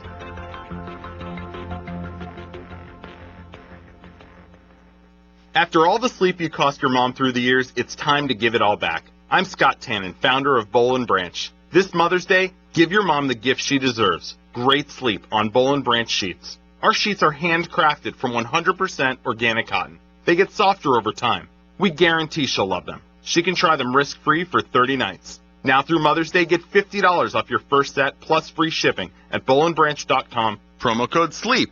That's bollandbranch.com, promo code SLEEP. Wouldn't it be great if you could stop crime before it happens? With the Ring Floodlight Cam, you can. I'm Jamie Siminoff, inventor and founder of Ring. Floodlight Cam is a motion-activated HD security camera that connects right to your phone, so you're alerted when anyone steps onto your property. You can now see, speak, or even sound an alarm right from your phone, anywhere, anytime. Does your floodlight prevent crime? Ours does. Go to ring.com/advantage and save $150 off of a Ring of Security kit. That's ring.com/advantage. How many apps are on your smartphone? On average, smartphone users access more than 30 apps a month, and each person launched at least 10 apps per day. That's according to a study by the business firm App Annie, which found on average between 1/3 and 1/2 of the apps on a person's phone were used over the course of a month. Utilities and tools were most commonly used, with social networking, communication, and other social apps behind. The study looked at the habits of 10 countries and found Brazil led the pack with the number of apps launched per day. iPhone users launched more apps than Android users, but Android users spend more time using gaming apps. I'm John Stolness. U.S. military officials say an unmanned spacecraft orbiting Earth since May 2015 has landed in Florida. The Air Force has posted tweets that the 29-foot-long X-37B spacecraft landed this morning at the Kennedy Space Center in Cape Canaveral after 718 days in orbit. I'm Ann Cates.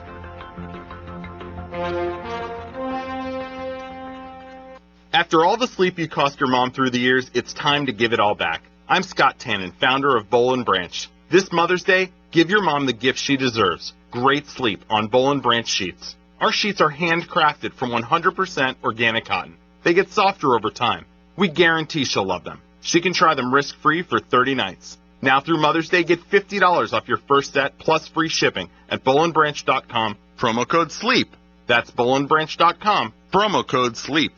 Wouldn't it be great if you could stop crime before it happens? With the Ring Floodlight Cam, you can. I'm Jamie Siminoff, inventor and founder of Ring. Floodlight Cam is a motion-activated HD security camera that connects right to your phone, so you're alerted when anyone steps onto your property. You can now see, speak, or even sound an alarm right from your phone, anywhere, anytime. Does your floodlight prevent crime? Ours does. Go to ring.com/advantage and save $150 off of a Ring of Security kit. That's ring.com. WJET Erie. In the small town of Elmira, New York, a boy was born into an all-American family.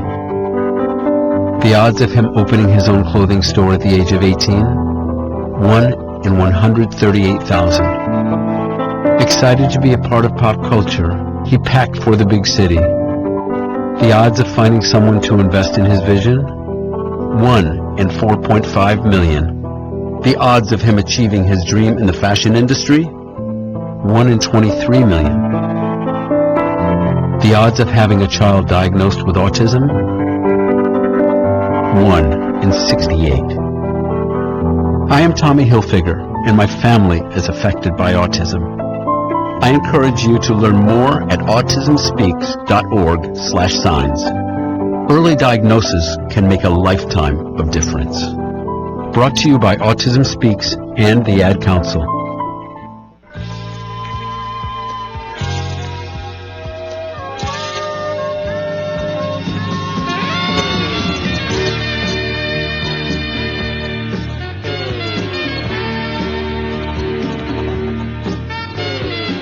The old vinyl version of Jerry Rafferty's Baker Street. Now in celebration of our 25th anniversary of the Dave Ramsey Show. Back in the day, that's what it sounded like when we started the show. James has pulled that out, a little scratchy. Even my bad ears can hear the difference. Live from the headquarters of Ramsey Solutions, it's the Dave Ramsey Show, where debt is dumb, cash is king, and the paid-off home mortgage has taken the place of the BMW as the status symbol of choice. I am Dave Ramsey, your host. This is your show because it's all about you. The phone numbers are free at 888-825-5225, and some say the advice is worth what you pay for it. Tyler is going to start us off this hour in Portland, Oregon. Hi, Tyler. How are you? I'm doing great, Dave. How are you? Better than I deserve. What's up? Well, all right. So I have a question about reallocating a little bit of fundage from my debt snowball. My buddy, my best friend, is getting married, and he's not making very good decisions with his money. I feel like his grandma would be pretty disappointed. And I have gotten a lot of benefit from Financial Peace University, and I would like to share that with him. But I'm just nervous that if he's not going to use it, I don't necessarily want that money to be taken away from my debt snowball. So I'm having a little bit of a moral dilemma of if I should get it for him in the hopes that he'll do it, or if I should just keep being gazelle intense and then maybe down the line after he sees how beneficial it's been for me and my family, if I could get it for him then. Yeah. Well, asking me if someone should go through Financial Peace University is like asking a dog if it's hungry. So you know my answer is going to be, can I get him to do it, or can you get him to do it is the thing, and we don't know that. Right. Human beings have the power of choice, and he will choose to ignore your good graces and nice gift, or he won't. You know, he'll wake up later and find the box on his shelf and maybe go then. I don't know. You know, it is funny that when the student is ready, the teacher will appear. Does his fiance have any sense? Yes, she is definitely the saver of the two. Well, maybe she's the one to approach. She's got a brain. Your buddy's brain ain't plugged in right now. Yeah, that's probably true. You know, I mean, you love him enough to tell him that, and I'm far away. He can't hit me, so I can say it. So, but I mean, that's what you described, right? So usually, as you know, opposites attract. One of you's a spender, one of you's a saver, and she might be really concerned about his behaviors too, but just hasn't voiced it. Maybe the strength of personality or something. Yeah, I definitely could see that because he's apprehensive about putting their money together, just because. Yeah, because she's going to see how badly he behaves. Right. That's what I'm thinking too. Oh, sure, that's exactly what it is. She's going to see what a doofus he's being. So, you know, what I would do is do this. Let me give you the Financial Peace University to give to them. It'll be your wedding gift through me, okay? I'll give it to you. So you don't have to worry about your debt snowball. But let's do that. And then the thing to do is you need to probably, at some point in the process where it's quiet, you and your wife take the two of them out to dinner and talk not about how stupid he is, but about dumb things you guys used to do and how this has impacted your marriage positively. And you are married. You did say that, right? Absolutely, sir. Okay. So talk about your story. What happened from dumb, and then you start doing dumb, and how much better life is, and you paid off this much debt, and so forth. And you know, so we wanted you to understand why we're giving you this. It's not because we're making fun of you or because we don't love you. It's quite the opposite. It had a huge impact on us, and truthfully, it's one of the best things we've ever done since we've been married. And since you're like my best friend in the world, I want awesome stuff for you. I love you, and this is what we're doing. And then, but if you sneak around and give it to her without him, it's going to come off weird, or he's going to set it aside and ignore it like he is the checkbook. And so we don't want him to have that chance. You get the two of you in front of the two of them in a locked-in conversation, not a party situation where there's 90 other people around, and you do a solid handoff, maybe they'll be able to take the ball into the end zone without fumbling it. And so I'll give you a Financial Peace University to do that with, and let's see how it works. By the way, call me back and report back how it worked out. I want to hear the end of the story. Patrick is with us in Greenville, South Carolina. Hey, Patrick, how are you? Hey, Dave. Good. How about you? Better than I deserve. How can I help? Good. I am married, and my wife and I are debt-free except for our house. Good. We make about $120,000 a year before taxes. Good for you. And we're working on saving up for a new car. Mm-hmm. And so we don't want to take a car loan, but we were talking about it the other day, and we wanted to get your opinion.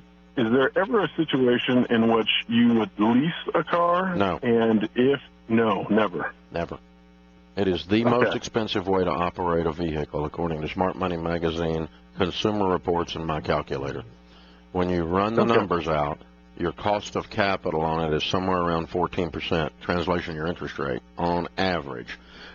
You're renting the car, and you're renting a depreciating asset, which is even worse, and which means you have to cover the depreciation in the rental fee and their profits. And so it ends up being the most expensive way to operate a vehicle. Plus, you effectively are paying retail for it because there's no, quote, price involved, unquote. And you're almost always buying a brand new car, which goes down in value like a rock. So there's just so many things that car fleecing, it makes them so much money. That's why they push it so hard. It makes them so much money. They make more money on car leasing than they do manufacturing of automobiles. The manufacturers love the lease. I mean, Lexus and Ford and Beamers and, man, Ford Motor Credit, General Motors Credit, oh, they love them because they just cha-ching every time you drive off the lot with one of those. So, no, I never would do that. Just pay cash for whatever you're driving. If you've got less than $1 million net worth, always drive something that's 1 or 2 years old until your net worth is up over $1 million. And when your net worth's up over $1 million, if you want to drive something brand new, that's fine then. But new cars lose 60 to 70% of their value in the first 4 years, and the lease payment has to cover that. And if you borrow the money to buy the car, you're covering it because your car, you end up upside down. You've heard that saying, and that's where you owe more on the car than it's worth because the car dropped faster than the principal did on the debt that you're paying down. So pay cash for your cars. The car payment is the mantra of the middle class. It's a mistake. And it feels low friction when you buy it. It's like you go in and almost no down payment or no down payment. You just sign some papers and you drive off with a brand new car. Wow, that was cool. But boy, I mean, over time, it's acid. It just eats your butt alive.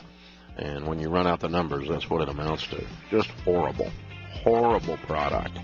Yeah, the car fleece, the credit card, the student loan, the whole life insurance policy, the timeshare.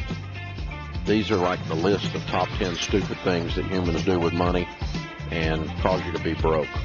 This is the Dave Ramsey Show.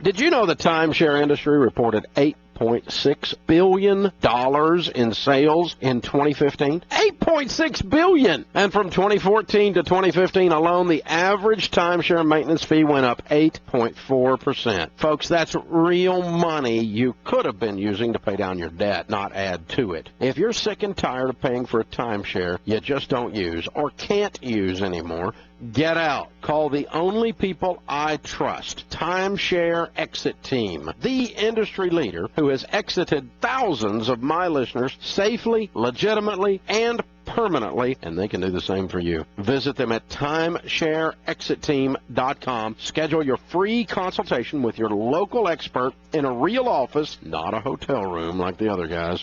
They'll walk you through all your options, and best of all, Timeshare Exit Team guarantees they will get you out or give you a full refund. timeshareexitteam.com.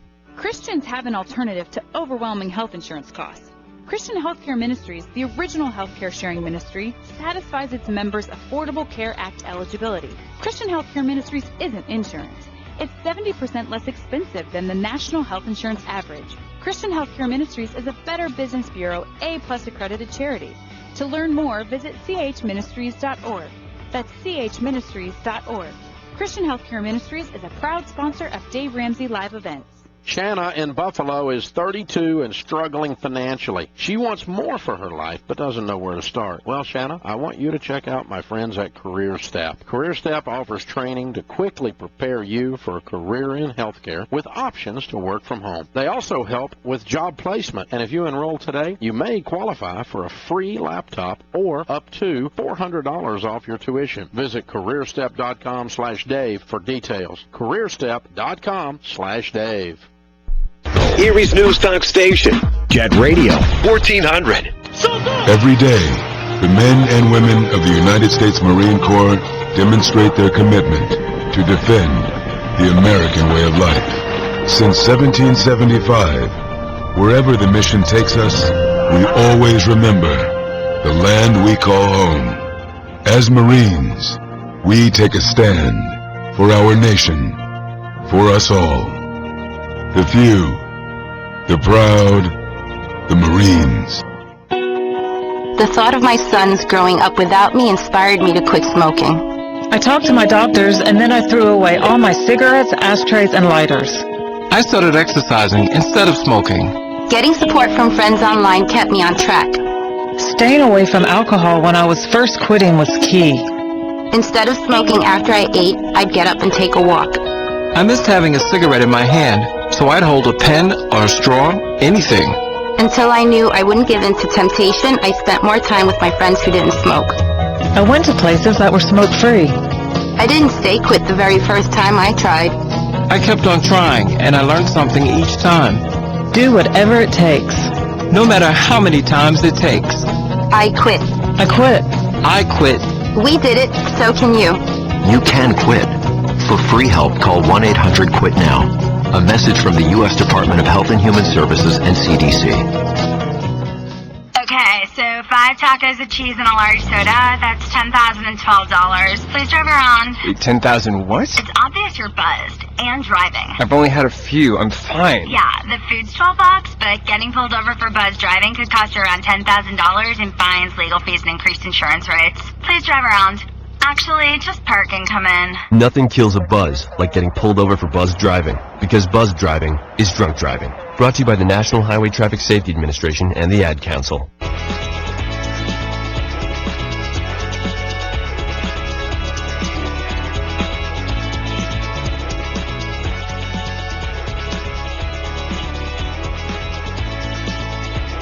Thank you for joining us, America. David is in Seattle. Hi, David. Welcome to the Dave Ramsey Show. Thank you. It's good to be here. Good. How can I help? Yes, we are wondering, we're trying to save for kids' college, pay off the mortgage, and also we want to do a large remodel on our home, and we're just trying to figure out how to prioritize that the best. Which one's the most important? That's what we're having the debate on, and so it's like we want to, we have a good target for our kids' college. What's wrong with the house? It's a little bit small, and a little bit old. It was built in the 70s. It's about 1,600 square feet, and we have 5 kids. Mm-hmm. And when are they going to college? The oldest is 9, so we have about 9 years. Mm-hmm. And you said you got college savings underway? Yes, we do. All right. And so, how far off are you? Are you off track? We have we're about 6% of the way there. Okay. For having it all done for all the kids. Right. So, if you keep on doing what you're doing, by the time they get there, will you have enough money? Saved. I'm sorry? Yes. Yes, we will have enough money. All right. So, if you just keep doing what you're doing. Okay. So, why is that in question then? You've already got that underway, unless you're going to stop doing that to do one of the other things. And that's really the question. We could pull back on the kids' college so that we could save up for the remodel. Mm-hmm. Mm-hmm. And what's your household income? About $130,000. Mm-hmm. Okay. And how much is the remodel? Have you priced it? We haven't priced it yet, though the online, rough estimate calculator is about $150,000. What's the house worth? The house is worth about $500,000. Okay. What are the houses in the neighborhood so far? One of our neighbors just sold for $1.2 million. The other was about $700,000-800,000. So you're in the bottom of the market there. Yeah. So you won't overbuild by remodeling. That's good. Okay. All right. Wow. Well, it's a hard question. I would like for you to be able to remodel this house, too, with what you're describing. It is a smaller property with a lot of human beings living in it. You've got the ability to put some money in it and not lose the money by it going on up. So it would be that we do one of two things. Either we cut some other things out in order to fund the remodel, something that we've not talked about, or if we stop doing the kids for a little while until we have the remodel money, then when we start doing the kids, we're behind. And we've got to do something to catch up at that point. What are we going to do to catch up at that point? So if we stop the kids' college now, that of course means that we won't have the growth in the 529s that we've been sponsoring to them, which means that we just have to put extra towards it. But of course, you'd have to play catch up. I mean, it's going to cost you $150,000 if you stop putting $150,000 in. It's going to cost you more than that because you're missing the growth too. So, you got to have a plan for covering it. Otherwise, the point of the whole thing is just to do what you're doing, and that's have thought through it. Meaning that if you can't just stop the remodel and go, okay, we're going to do that, and then we're not going to think about how we're going to do the kids. We'll deal with that later. No. Let's think through how we're going to do it, and what have we got to do to be able to catch up on the kids' college fund, because we will be behind if we do stop doing it to do the remodel. I personally would put off the remodel until I figured out a way to fund it, and I'd just leave the kids thing alone. It's underway. Or if you want to dial it back a little bit, thinking, hey, we'll cash flow, we'll catch up when we get there a little bit. But just stopping it for 2 years and creating this gaping hole in your kid's college plan in order to have new carpet just sounds, I don't know, it just sounds wrong to me. I think we're investing in the wrong things. I mean, its current standard of living is improved versus the future of your kids. So, no, I'll sacrifice that if I have to choose. But you just decide what your priorities are, which one's which. Maybe you just say, hey, the kids are going to work when they're in school, and we're not going to pay for all their college, but they're going to have an extra bedroom while they live at home. And you just decide that. But the point being, decide how you're going to cover it before you start. Don't just go, whoa, we're going to do this, and then wonder what happened to you when you get hit by a truck later with one of these other issues that you ignored. So have a plan for all the different issues if you change the priorities around. That's all. That's the only thing you've got to do. So thanks for the call. Lewis is with us in San Antonio. Hi, Lewis. How are you? Good. How you doing, Dave? Better than I deserve. What's up? I had a question. My wife and we're talking about if one of us were to pass away. We have a health insurance policy where it's $500,000 for each of us.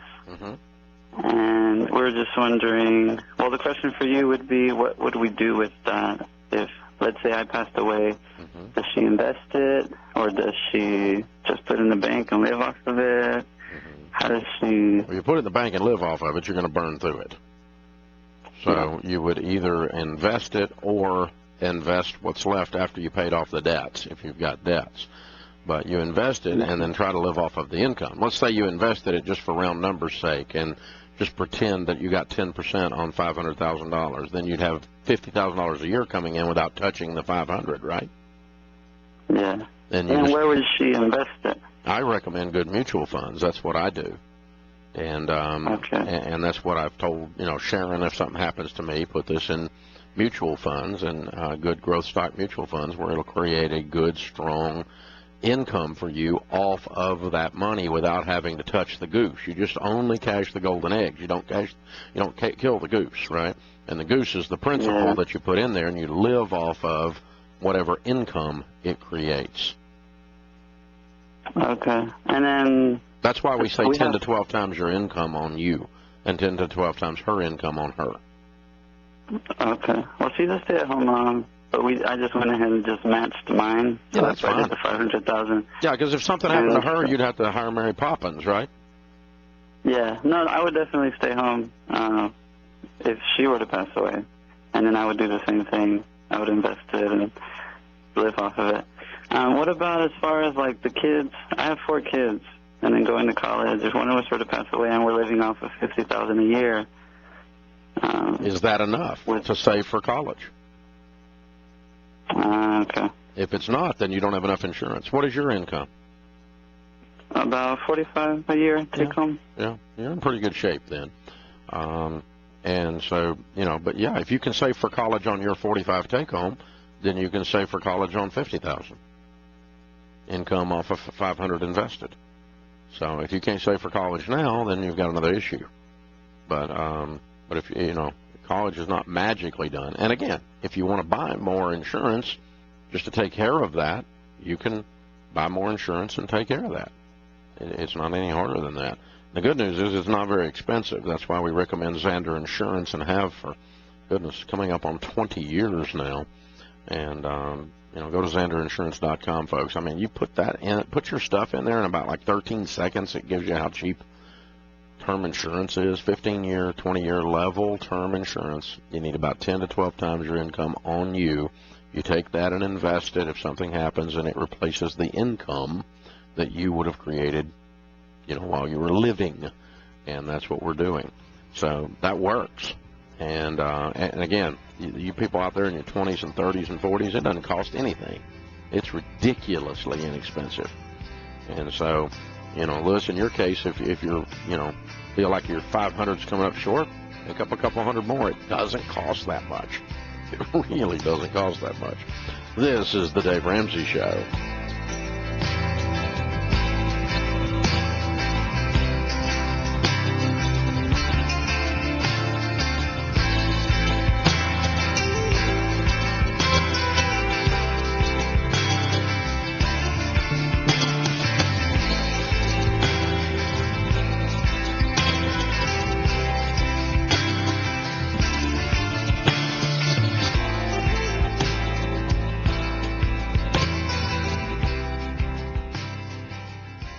I've heard so many excuses through the years on why folks don't have life insurance. It's too expensive. I don't have time to deal with it. Or I don't know if I really need it. Well, guess what? I don't care how old you are. In many cases, if you're married and you don't have life insurance, you're just being selfish. Simply ask yourself, what will happen if I die? What will my family do? It is your responsibility to have life insurance. Whether you're a father, mother, husband, or wife, no matter where you are in your debt snowball or your baby steps, you have to deal with this right now. I knew when I started this show it was something my listeners had to have, and that's why you've heard me talk about Xander Insurance for the past 20 years. They are in the business of protecting your life and the lives of your loved ones. Call them today at 800-356-4282 and let them help. Make life insurance a priority. It's not expensive, and it's not complicated. That's XanderInsurance.com or 800-356-4282. Stimulating talk. Erie's News Talk Station. Jet Radio 1400. The 10th anniversary of Beer on the Bay Craft Beer Festival is set for Saturday, July 22nd at Liberty Park. Presented by the Erie Regional Chamber and Growth Partnership and Erie Brewing Company. Dozens of craft brewers and home brewers will be sampling their best. Enjoy music by Deja Bird and shop the many vendor booths on Erie's ultimate Bayfront venue. 2 sessions at noon and 4 offer VIP, general, and designated driver tickets. All tickets are on sale now. VIP tickets are limited, so get yours today at eriepa.com. You don't want to miss this. No one under 21 admitted. Photo ID is required at gate. No pets are permitted in Liberty Park. You've been patiently waiting, and it's almost here. The spring online auction will be live starting May 17th. You can save on great items like golf memberships, a zero-turn lawnmower, and even a car. A sneak peek of all the items will be available soon, and bidding starts on May 17th. AM 1400 WJET. Live and local every morning. All the news from Erie and across the nation, and weather from Tom DeVecchio. Weekday mornings on AM 1400 WJET. Sharing has never meant as much as it does now. We share the things we love most in life for the world to see. But what if we could actually do more with our sharing than just collect likes? What if this sharing could be used to make a difference? Now there's a place where we can put all that sharing to good use. The National MS Society is asking people to make a difference and share what they love with someone else who loves it too. Whether it's surfing, dancing, or whatever is important to you, we've created a place that'll help you get your experience out to the world. If you have a story, share it. If you have a solution, share that too. Join us at wearestrongerthanms.org, because together we are stronger. Of course, our kids should eat fresh, healthy foods, but there's no supermarket nearby. I wish we were closer to good health care because of our son's asthma. And closer to nice homes, decent schools, but we have none of these resources. Many variables can shape children's lives, like the zip code where they grow up. Learn how you can help improve your community at HUD.gov/fair housing. Fair housing, shared opportunity in every community. A public service message from HUD in partnership with the National Fair Housing Alliance. I never get the flu. My kids don't need more shots. I don't have time. We're all healthy. My asthma's under control. But I'm pregnant. I've had the flu before. It's not a big deal. My kids are too old for flu. The media is exaggerating. I can fight it naturally. My diabetes, it's under control. No matter how you build your excuses, the flu can blow your house down. I can't believe I used up all my sick time. I missed a week of school during finals. Now my baby has it because of me. The hospital? Death? Keep your foundation strong. Vaccinate. Learn more at flu.gov. A message from the U.S. Department of Health and Human Services. In a small town of Elmira, New York, a boy was born into an all-American family. The odds of him achieving his dream in the fashion industry? 1 in 23 million. The odds of having a child diagnosed with autism? 1 in 68. I am Tommy Hilfiger, and my family is affected by autism. Learn more at autismspeaks.org/signs. Brought to you by Autism Speaks and the Ad Council. How was your day? What did you do in school? I'm Mike Crossie, president of the Pennsylvania State Education Association. And these two simple questions can encourage learning in your home. Showing interest and asking about the school day can help motivate your children and keep them excited about learning. So stay involved, stay curious, and ask specific questions. Student success involves the whole family. A message from the Pennsylvania State Education Association. There's always a moment of truth where it's either put up or shut up. We were yelling our hearts out. Even in our weakness, even in our pain, we continued to push. I don't know where the pain went to, but all I know is that I had what it took. I am a United States Marine. DFC Darrell Willis serves his country as a Marine. Will you? Visit Marines.com or call 1-800-MARINES.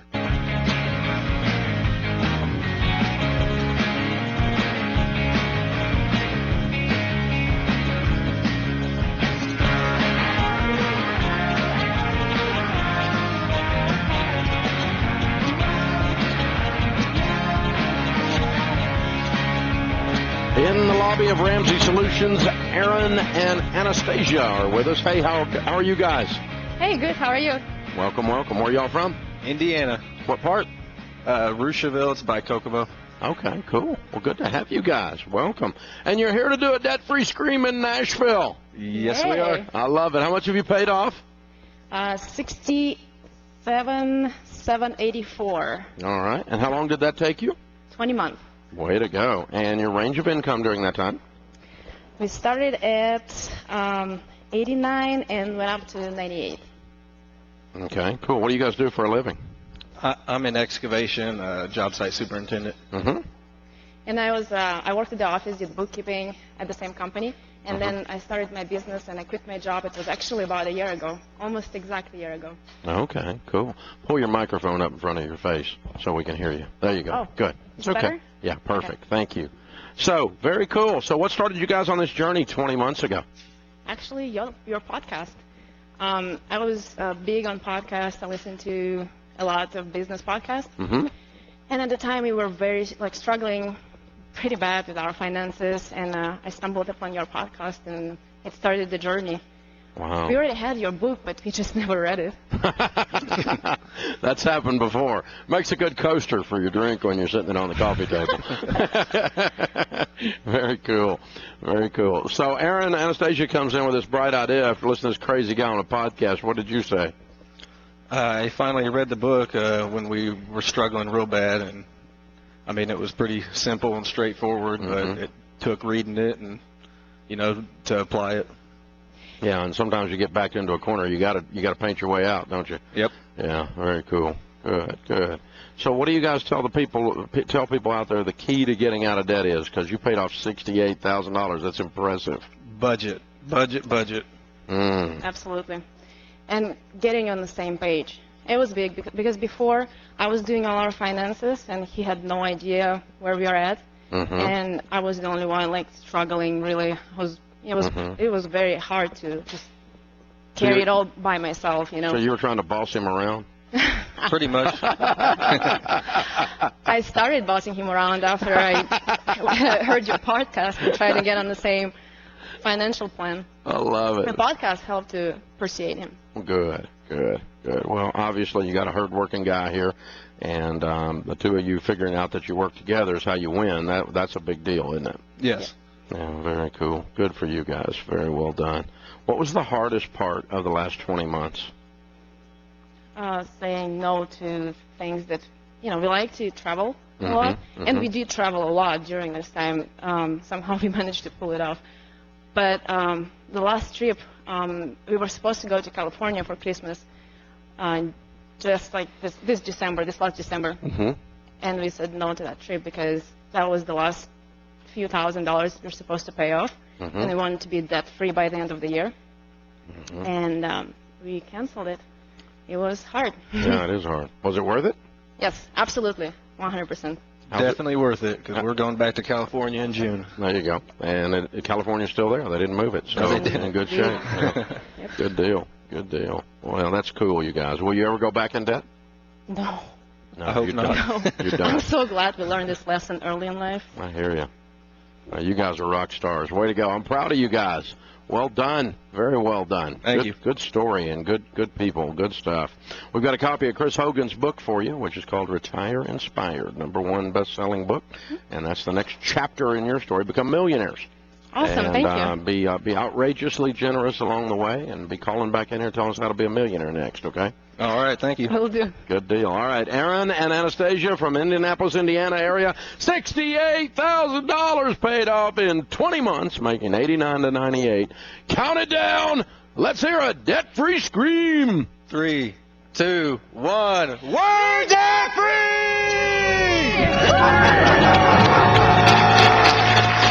Love it.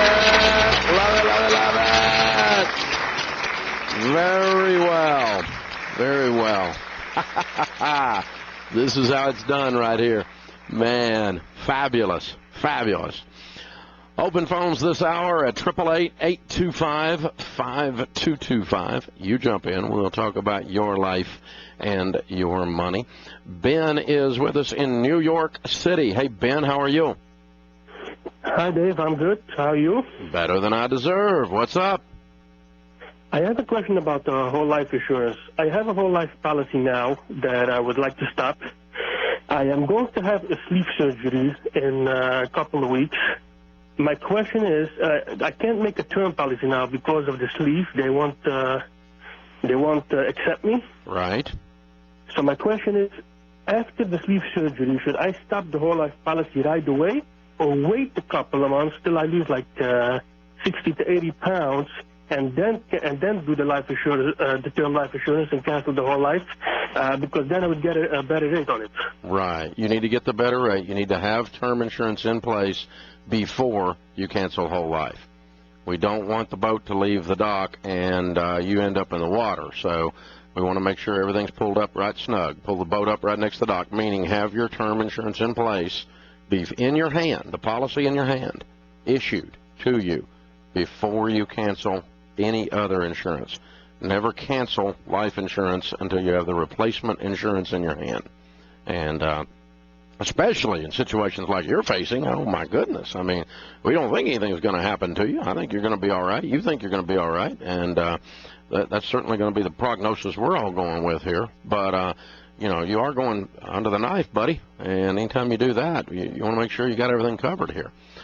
Weird things happen sometimes. So, yeah, you keep your life insurance in place until you have the new life insurance in your hands. And you're right. Drop the weight. Get the good term rate. The point is just don't keep it forever. We want to make the change and not keep it forever and put ourselves in a position to win that way. Our question of the day comes from Blinds.com. Give your home the simplest makeover ever. Take advantage of site-wide savings at Blinds.com. They make buying blinds, shades, and drapes fun, affordable, easy. With Blinds.com, you get free samples, free shipping.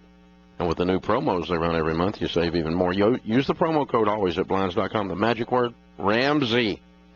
Today's question comes from Ashley in Texas. We're in baby step 2 and anxious to be out of debt. My husband rear-ended someone last fall while driving a company vehicle. So we're being sued in addition to the company. Should we pause the debt snowball and save up money in case the court requires us to pay? I think your company and his company vehicle insurance is going to take care of everything. It's not 100% sure of that, but close enough. And if I were in your shoes, I would count on that right now. Because if they don't, you're going to have a bigger problem than the amount of money you save up between now and the debt snowball. So I think you work your financial plan, and let's let his company car insurance